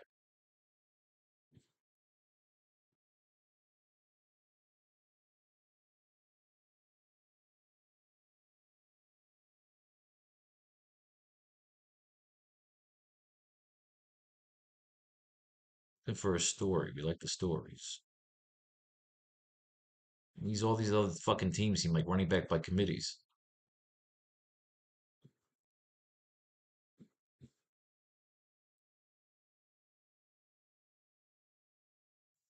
So, got our first running backs in there. All right. Let's go back to this again here. Trey Sermon racked up 88 yards on 17 carries during Saturday's win versus the Steelers. Prior to Week 15, Sermon had just 11 rushes through his first 11 appearances for the campaign. But after Zach Moss exited early in the second quarter, the former earned the second highest carry count of the game in his 3-year career. Even subtracting his game-high 19-yard scamper, Sermon still averaged 4.3 yards on 16 other rushes. Also out of the Cats' backfield Sunday, the elevated Tyler Goodson totaled 13 touches for 79 yards from scrimmage. The top of the Indianapolis running back depth chart includes question marks for both Jonathan Taylor and Moss. But there seems to be a chance for the former to return next weekend. If neither are available, though, Sermon and Goodson likely would be the team's primary runners Sunday in Atlanta. It's an old story. So Zach Moss is out. They're saying the Taney straight out. Moss has been downgraded to out for Sunday's game against the Falcons. Moss, who injured his right forearm during last Saturday's win over the Steelers, was deemed questionable for the contest after not practicing this past week. And now that he's been ruled out, he'll target a potential return to action December 31st against the Raiders. While Moss will be sidelined Sunday, the Colts will welcome back Jonathan Taylor from a 3-game absence. Barring any game limitations or step-backs, Taylor should reclaim the leading role out of the backfield, with Trey Sermon and Tyler Goodson serving as depth options behind him. I almost feel like you got to do it.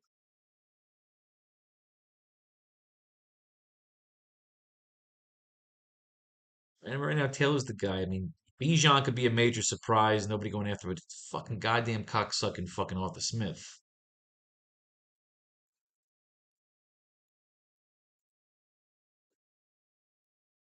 Dillon is listed as questionable for Sunday's game at Carolina, with Coach Matt LaFleur saying Friday that he feels good about the running back's progress. A broken thumb kept Dillon out for last week's loss to Tampa Bay, allowing Patrick Taylor to take 43% of the snaps, but only 3 touches while mixing in behind Aaron Jones in Jones' first game back from an MCL sprain. Jones will lead the way again this Sunday with either Dillon or Taylor coming in behind him. Dillon is more of a threat to get a significant number of touches, even if the broken thumb slightly compromises his ball security and ability to catch passes. It's possible his active status comes down to a game-time decision ahead of the Packers' kickoff Sunday. So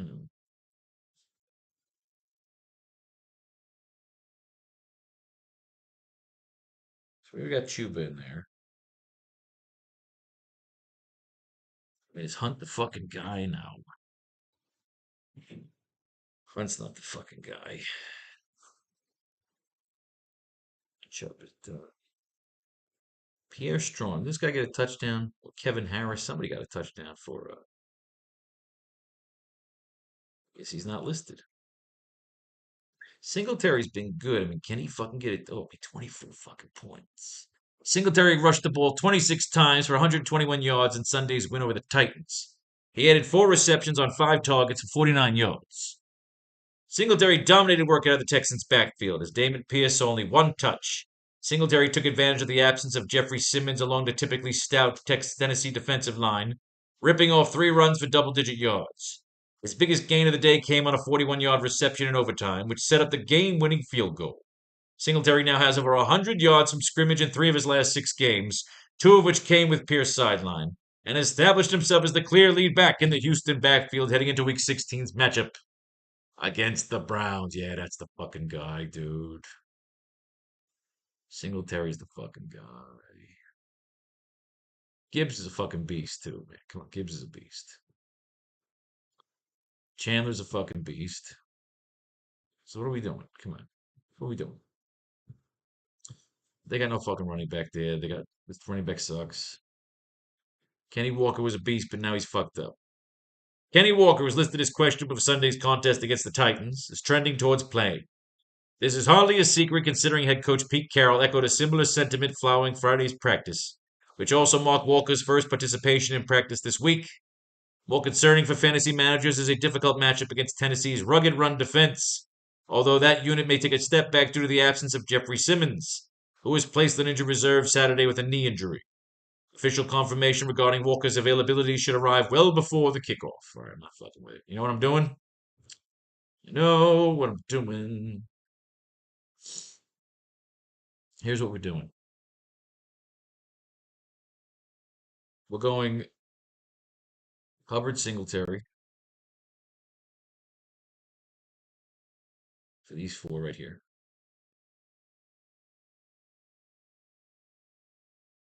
Flacco.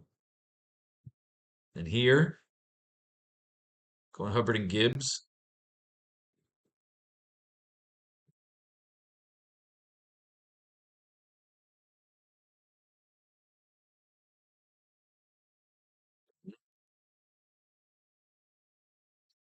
Here, I'm going Hubbard and Chandler.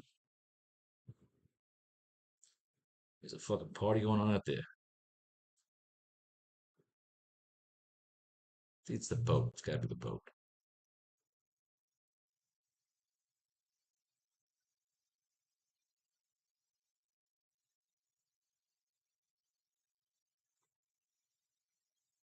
Here, we're going to pull Hubbard. We're going to have Singletary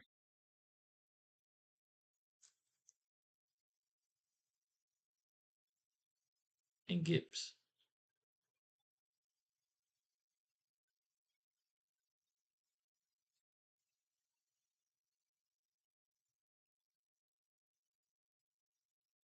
Singletary and Gibbs.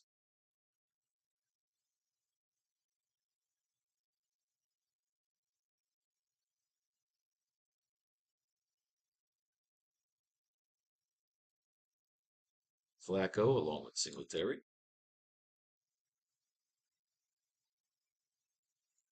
and Gibbs. And here for the last one, we're going to do Singletary and Chandler.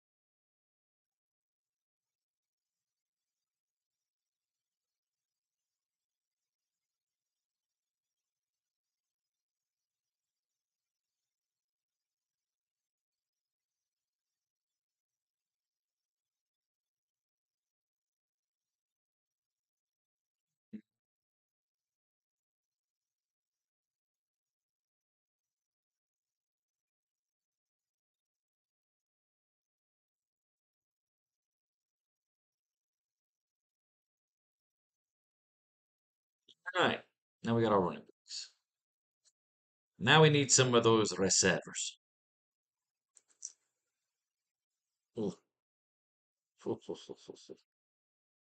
Well, let's take a look here.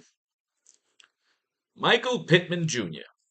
has been downgraded to out for Sunday's game in Atlanta. Pittman was on the receiving end of a big hit from the Steelers safety Damonte Kazee in the second quarter of last Saturday's game and was unable to return. While he cleared the concussion protocols of Friday, Pittman still entered the weekend as questionable for Week 16 action. After reported a resurgence of symptoms Saturday, though, he's back in the protocol for head injuries, which will be subject to in order to be able to play again this season. So the next man up, Downs had 3 catches on 3 targets for 19 yards and 3 punt returns for 38 yards during Saturday's victory over the Steelers. The pleasant special teams performance aside, Downs missed out on a prime opportunity to produce on an offense if Michael Pittman departed with a concussion midway through the second quarter. Instead of turning his focus to the Colts' number 2 receiver, quarterback Gardner Minshew spread the ball around to 8 different players among his 18 completions, and only one of Downs' targets occurred after Pittman's exit.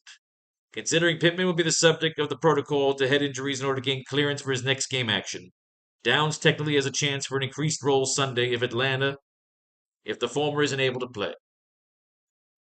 So who steps up? Pittman's the number 1. Minshew's one of my quarterbacks. Who can we handcuff him to? Pierce, 1 reception for 13 yards on 5 targets in Saturday's win over Pittsburgh.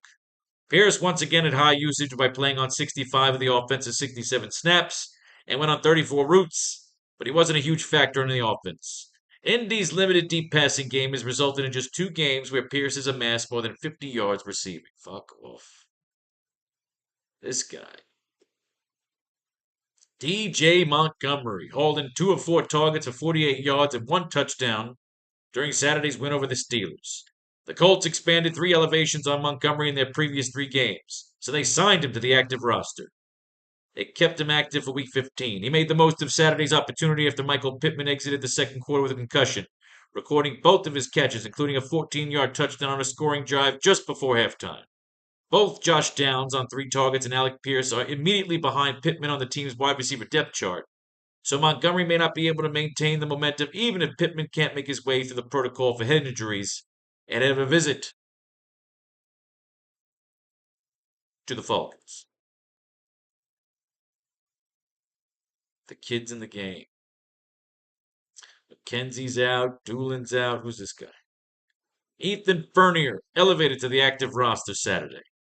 Fernier made his season debut Week 15 against the Steelers and played exclusively on special teams. With Michael Pittman's status up in the air, Fernier could see some run on offense Sunday against the Falcons.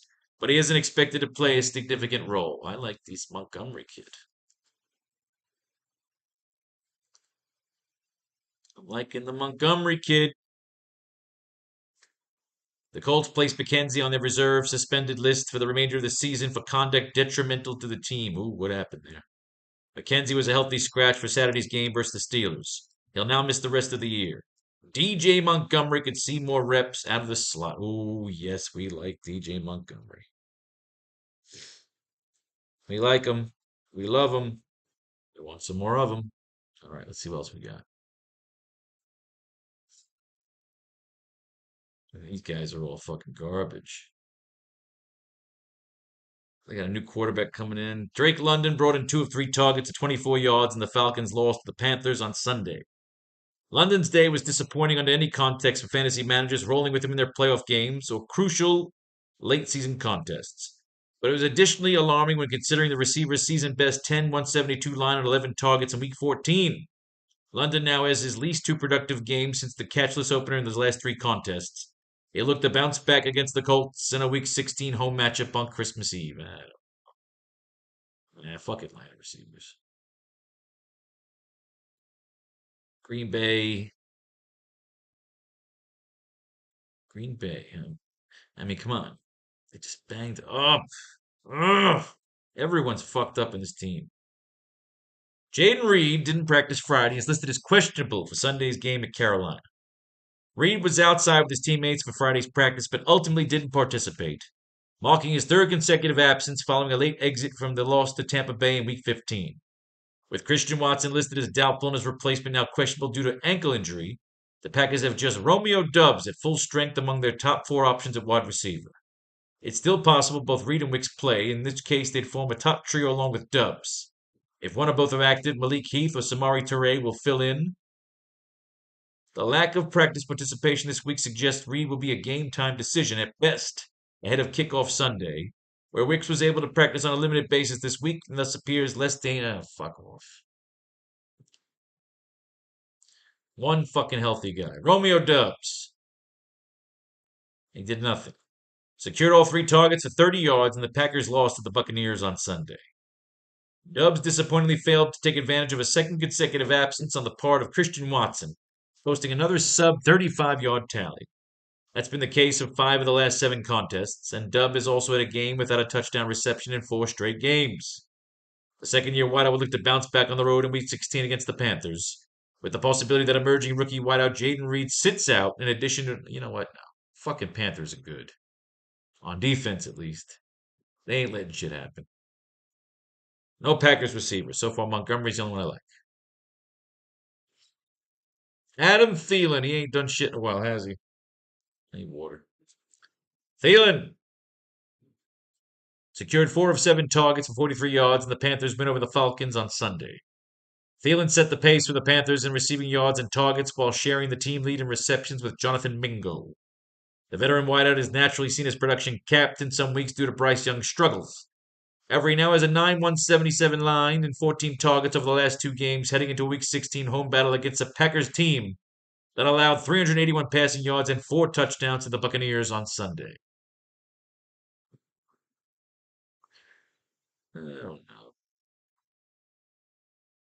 about Mr. Thielen. Don't know. I'm kind of more excited about Montgomery.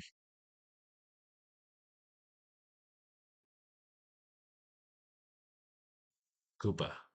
Amari Cooper. Caught 4 of 8 targets for 109 yards and a touchdown in Sunday's win over the Bears. The veteran wideout was mostly held in check through 3 quarters, but he came up big as part of the Browns' comeback from a 17-7 deficit. Cooper ran out and out toward the sideline in the fourth quarter with just over 3 minutes remaining, knifed through 3 defenders, then stayed in bounds as he raced downfield for a 51-yard score that tied the game. It's his first 100-yard performance and first touchdown since Week 9.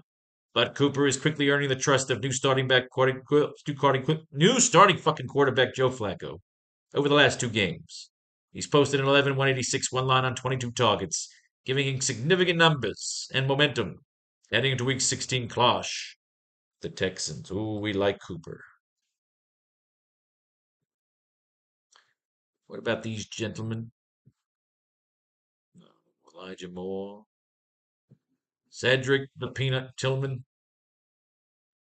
4 of 8 targets for 52 yards in Sunday's win over the Bears. The 8 targets tied Amari Cooper for second on the Browns and set a new career high for Tillman. But the rookie didn't do much with his opportunities. The third-round pick is still caught in multiple passes in 4 straight games as his role in the passing game increases, and looked to put together a breakout performance Week 16 against the Texans. All right. Keeps him in consideration. Mr. Tillman. What do they have to say about Elijah Moore? 2 of 3 targets for 17 yards in Sunday's win over the Bears. Moore, who's had a mid-year resurgence with Joe Flacco under center, was barely noticeable in the Browns' comeback win. Both the targets and yards were his second fewest of the season. Moore entered the contest averaging 4 catches on 8 targets for 55 yards over the previous 5 weeks. Amari Cooper and David Njoku are clearly Flacco's top options, but Moore is also competing for looks with rookie Cedric Tillman, who garnered 4 catches for 52 yards on 8 targets Sunday. All right, so fuck off, Elijah Moore.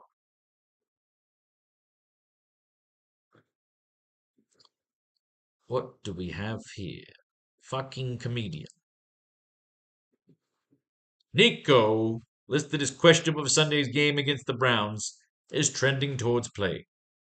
While the Texans will welcome Collins back with open arms if he's active, it's fair to wonder what kind of fantasy impact the third-year receiver will have with Case Keenum once again starting on the center. Noah Brown managed a massive day Sunday with the veteran passer, so it's certainly within reason that Collins could operate in a similar titular role. But the Christmas Eve matchup against Cleveland's outstanding defense is understandably far less attractive. Expect official confirmation regarding Collins' status prior to the 1 p.m. kickoff. Yeah, I'm not touching. I ain't touching fucking Cleveland. Let me see Noah Brown. What the fuck? Noah Brown doesn't have injury designation for Sunday's game against the Browns after participating fully in Friday's practice. Brown opened the week with a pair of limited practices, but he's good to go for Sunday's game. After missing 2 weeks with a knee injury, Brown was held without a catch in his first 2 games before going back on the track with 8 catches for 82 yards and a touchdown in last week's win over the Titans. That performance came with Case Keenum under center, and Keenum's expected to start at quarterback once again, with C.J. Stroud still sidelined. Interesting, but it's Cleveland. We already read about Detroit. We know we love Amon-Ra St. Brown. Jameson Williams and Josh Reynolds possibly too. Jefferson we also love. Addison. We read about these gentlemen. Nobody against the Jets. If they don't know who their fucking quarterback is, definitely not taking any Jets receivers with Trevor Siemian there. Which leaves us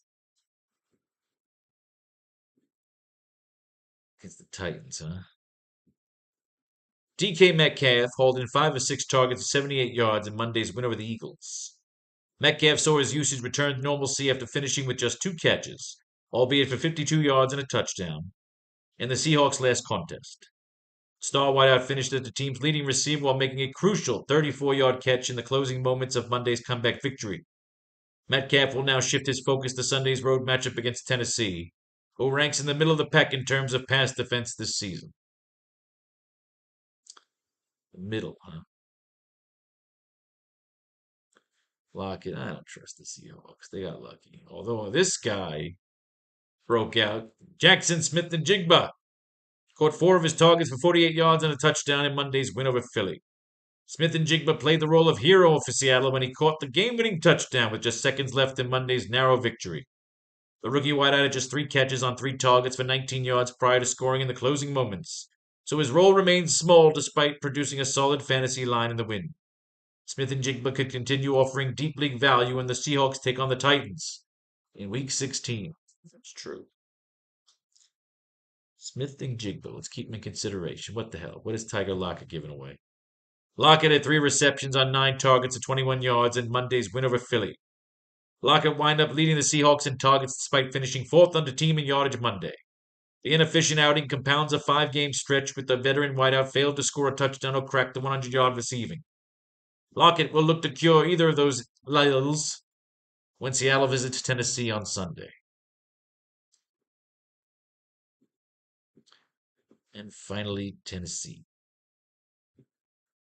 DeAndre Hopkins recorded 2 receptions on 9 targets for 21 yards in Sunday's loss to the Texans. It's Ryan fucking Tannehill. I hate Ryan Tannehill. I'm not taking Titans receivers. I got burned by that fuck. He doesn't know what he's doing. He sucks my ass. Who do we got here? DJ Montgomery, Amari Cooper, Peanut Tillman, Amon-Ra St. Brown, Justin Jefferson, Jordan Addison, Jackson Smith, and Jigba.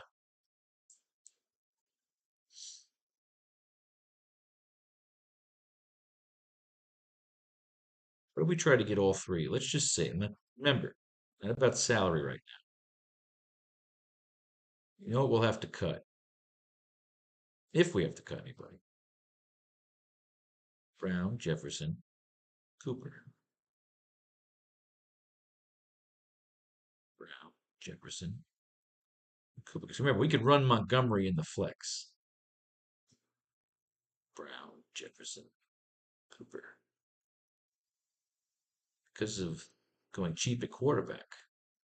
Brown, Jefferson, Cooper.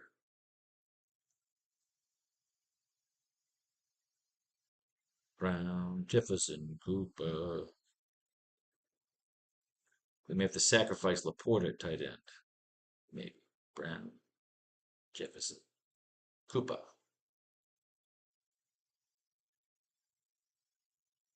Brown, Jefferson, Cooper.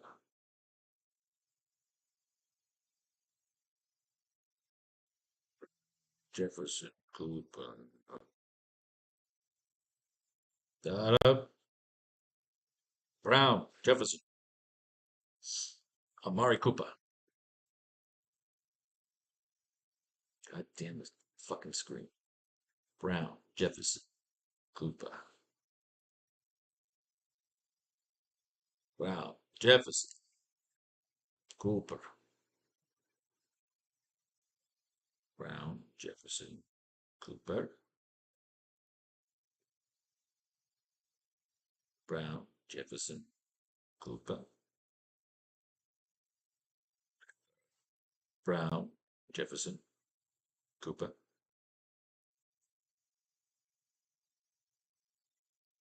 Jefferson, Cooper. Remember, the difference right now we have is the running backs. Brown, Jefferson, Cooper. We may keep the trio. We may not. Brown, Jefferson, Cooper.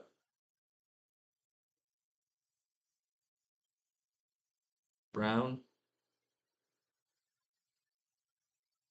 Jefferson, Cooper. And finally, Brown, Jefferson, Cooper. Shall we do the defense first? Or let's look at our tight ends. These guys also. Oh, Mo Alley Cox, though. Mo Alley Cox always finds his way into the fucking end zone. Cox had 2 receptions for 21 yards on 4 targets, including an 18-yard touchdown in Saturday's win over Pittsburgh. It was Alley Cox's week to lead the tight ends in receiving, even though he went out on the 3rd most routes at the position. Drew Ogletree played on 38 of the offensive 67 snaps, while Alley Cox played on 35. Granson unlocked 20. Oh, fuck you all. But he's cheap. Remember, he's cheap. Again, Atlanta, I'm not touching. Green Bay, I'm not touching. They're going up against Carolina. Carolina seems all fucked up. Is this guy's the starter? Tommy Tremble isn't listed on the final injury report. No way. I'm not trusting Carolina tight ends. Now, Njoku's a fucking beast. Everybody loves this motherfucker. David Njoku caught 10 of 14 targets for 104 yards and a touchdown in Sunday's win over the Bears. The tight end was Joe Flacco's favorite target, leading Cleveland in catches and targets, though Amari Cooper topped him in yardage with 109. Njoku also hauled in Flacco's first touchdown pass of the day with a 2-yard grab in the first quarter. Njoku has erupted since the Browns made their switch at quarterback, and over the last 2 games he produced an eye-popping 16-195 3-line on 22 targets. Sunday's production also put him over 700 receiving yards on the season for the first time in his career, and his 69 receptions and 5 touchdowns are also personal bests. Njoku will look to keep surging in the Week 16 against the Texans. I mean, fuck, he's the guy. But remember, we got Laporte over here, too. Schultz. Laporte is the shit, too, though.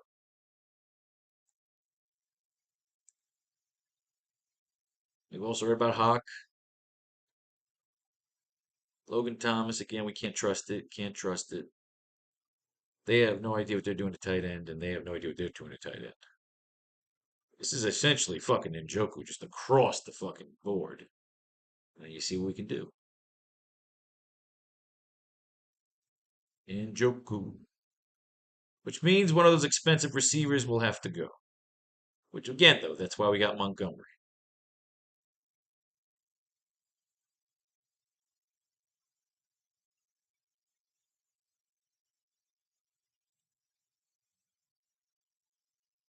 Or we can always sacrifice a running back.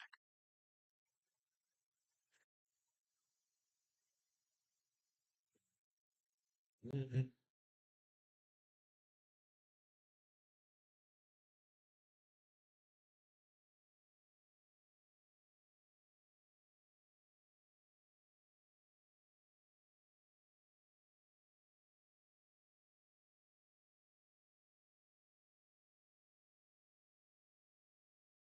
Joku.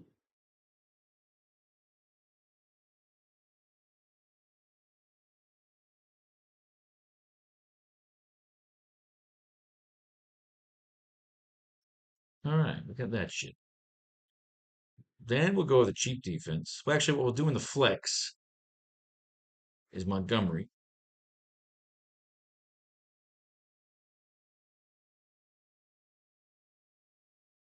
But you'll only leave us enough for the cheapest defense. We'll take the Panthers against. Absolutely take the Panthers. We'll come back to that, but again, we need to get 800 bucks back. We'll decide once we get over there. In the flex, we're going to go with Montgomery.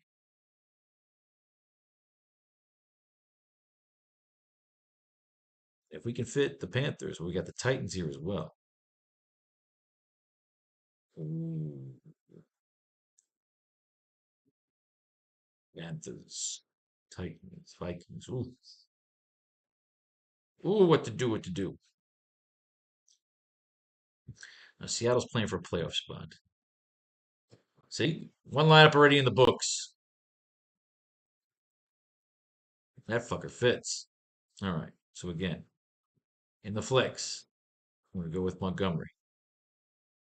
Can we fit? We can. Look at that shit, dude.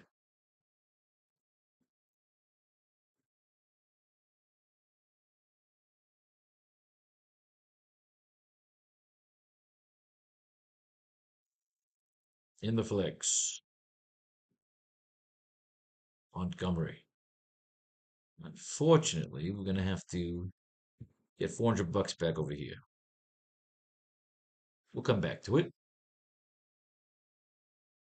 In the flex, Montgomery. Oh, Jesus. We have a deficit, definitely have a deficit here of 2,300 orders. Again, we'll come back to it. In the flex,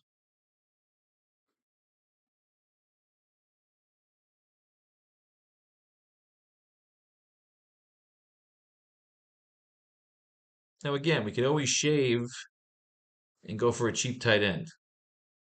Again, we have options. Lots and lots of options. Montgomery. Panthers D.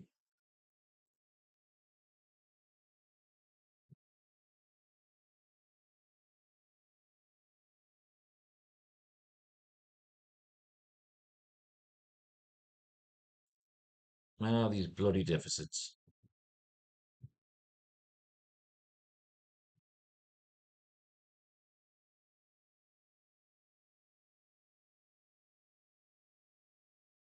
So it's not all roses. We end up with some bloody deficits. But not here, though.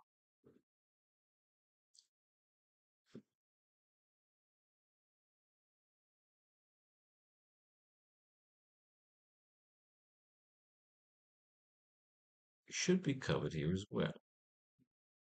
And we are. Moriarty.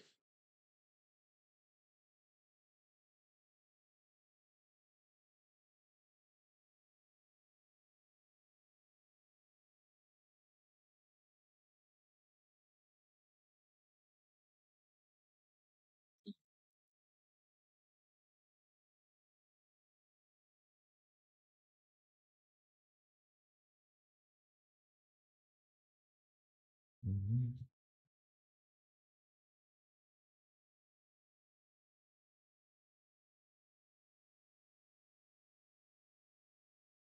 East Coast stomping, ripping and ropping, New York loft, kakalaka and Compton. You check it out.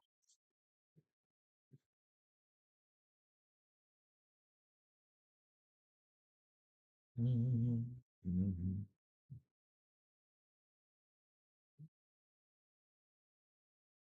It's my dog.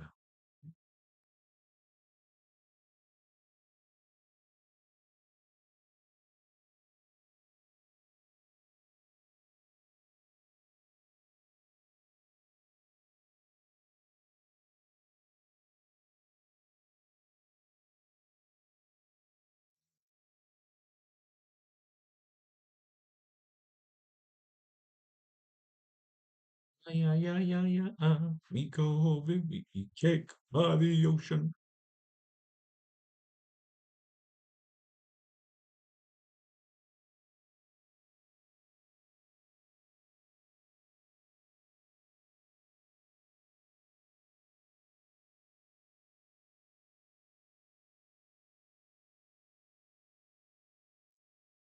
All right.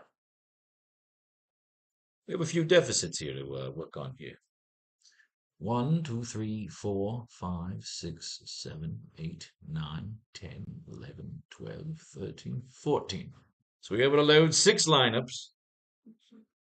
Now we got a deficit. I need some water. So while I go get some water, you enjoy the new Pharaoh's Lounge Kickstarter. Ugh.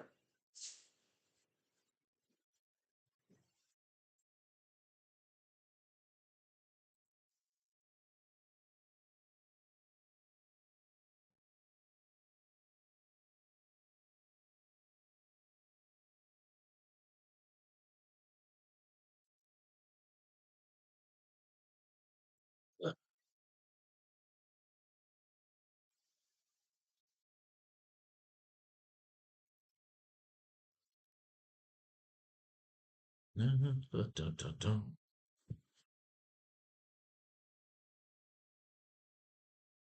of course you got to stack Tampa. I have Baker Mayfield, Chris Godwin, Mike Evans, and Kate Otten in one of my best ball lineups. One of the two best ball lineups I have going back into round three, hopefully. So I'm running the shit out of the fucking Buccaneers. Now, if we get rid of Montgomery here, we just got to go for a cheap tight end in the flex. Mo Alley Cox. I'm definitely thinking Mo Alley Cox right there. Is there anybody better than Mo Alley Cox? You define me a better choice than Mo Alley Cox. Right now it's Mo Alley Cox. James Mitchell, no Mo Alley Cox. Mo Alley Cox been in that fucking end zone.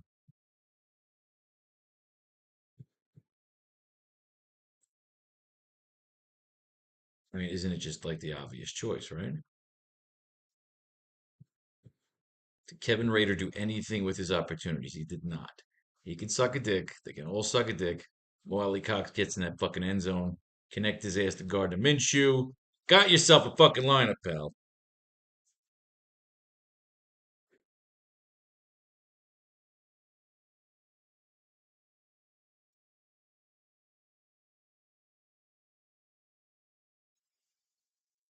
Here we've got a deficit of $400.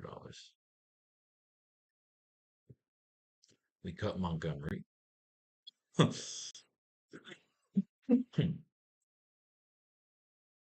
Pretty much thinking more Wally Cox, right?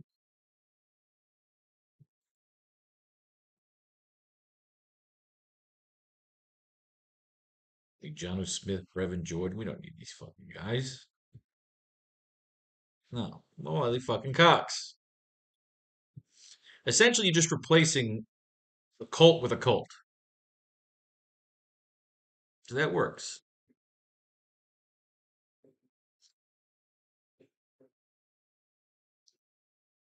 And in some situations, we can't replace Montgomery. So, we'll keep Montgomery. And we can cut Cooper. Keep Brown and Jefferson. What happens there? You toss Montgomery in here at third receiver. Because you got Njoku in there, so you got Flacco's target. Now you got 41 in the flex here. Bobby Trees, Pierce, Kyle Pitts, Drake.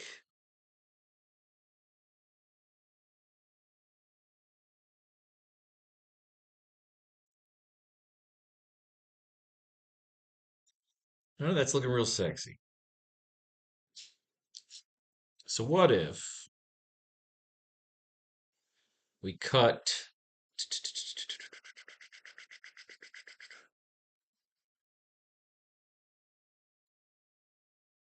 keep Montgomery? Let's say you cut Jefferson for Cooper. Now what do we got left for the flex? Hawkinson, Garrett Wilson, Ty Chandler. That's not bad. You replace a Viking with another Viking. So we miss Addison.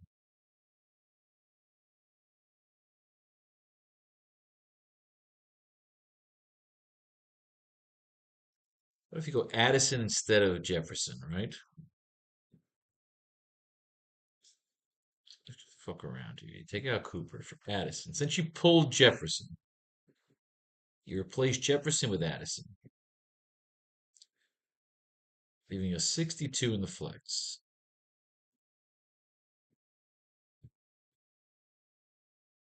Chandler, Lockett. I mean, you got a lot of choices there. Definitely not Garrett fucking Wilson.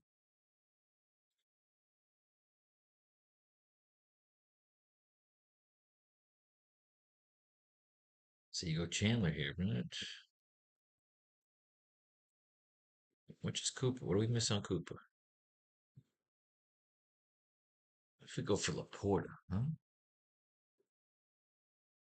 Hmm.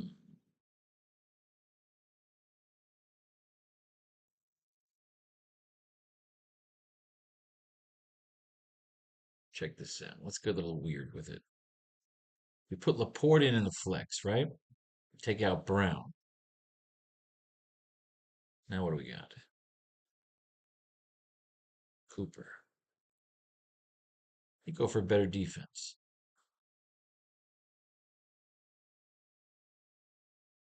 Take the Colts defense, just fuck up. Oh no, the Commanders D. Just fuck up Trevor Simeon. Yeah, let's take a risk there. Fuck it. Double tight end. Yeah. Having some fun, ladies and gentlemen. It'd be more fun if we win the fucking three G's. All right, two's got to go here. If you drop Montgomery, I don't think you have enough. You still don't got enough. But I feel like you could shave Cooper for Montgomery.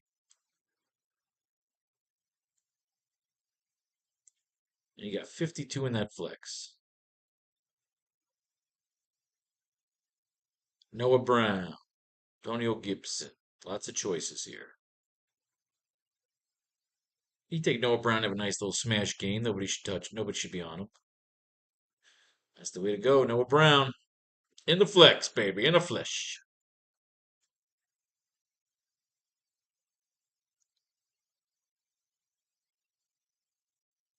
Bright Can we get away with it? No, 'cause that takes us to 2,200. We still would need another 300.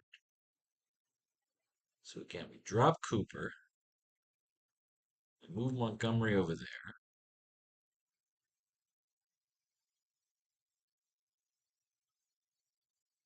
Giving us 53 in the flex. Romeo Dubs. Now we're going to go back to Noah Brown over here.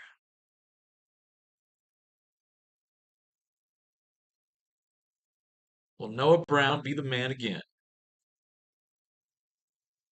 1,900 here. Now we gotta, we can do this. Move Montgomery over here to receiver. Leaving us 45 in the flex. Pierce, Rodriguez, Smith, and Jigba. Absolutely. Will he be the right flex? Will he be the wild card we need? 900, can we get away with it? Oh! God, you're such cunts. All right. Cooper's out. Get Montgomery in. 55 left. Downs? I'll go with Downs, but we already got Montgomery in there. Oh, fuck Singletary. Fuck that. Absolutely. Let's get Singletary in.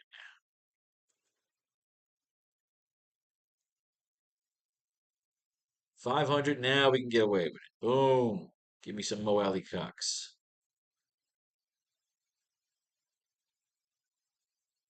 Done.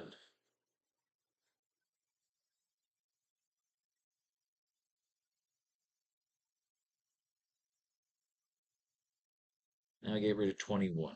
So again, we'll cut Cooper. Montgomery up.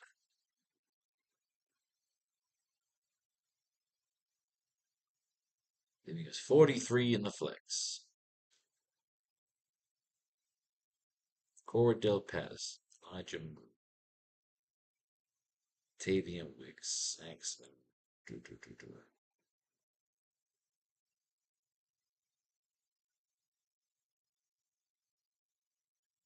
I feel like you grab Cox here anyway. Grab Mo Cox in the flex, and you move up on the D. Commander's D. Take a chance on that.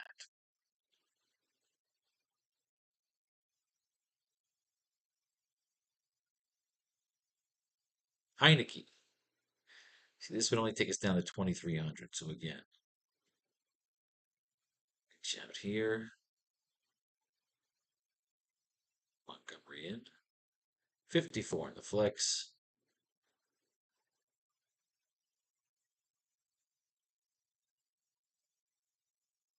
Singletary's already there. Noah Brown. Or should we try to Drake London? Nah, fuck that. Just have Heineke fucking throwing all his targets. Sometimes you gotta run that quarterback naked. Too many targets. This one's easy. No, it still takes us to 2,400. God, they torture you.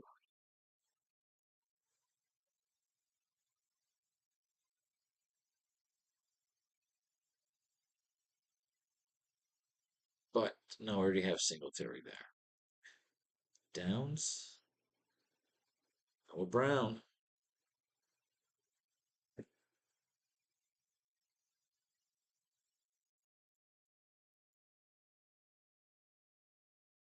$17. Cooper out.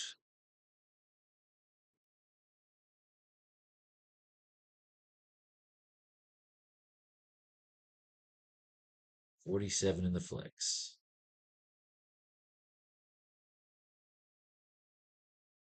Good. Spears, Algier, Smith, and Jigba.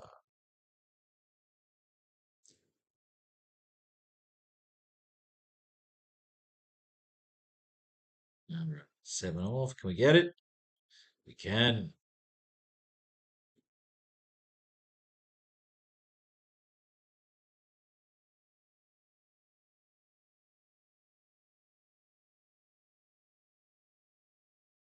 And finally, we can. Noelle Cox. Look at that shit, ladies and gentlemen. Look at that shit. We're feeling good from our head to our shoes. Don't know where we're going and don't know what to do. Ooh, ooh, ooh, ooh, ooh. We've got a new attitude. All right, people. That's early only. We did the fucking Vikings and the Lions showdown. We did some early only fucking lineups and shit. Might just do a late night one after this. Peace, love, war. All that other shit in between. Hawkinson. I need the Lions to pop off, man. I need the Lions to pop the fuck off because they are in. It's all Lions in both of my remaining best ball lineups. I love me some Lions this week.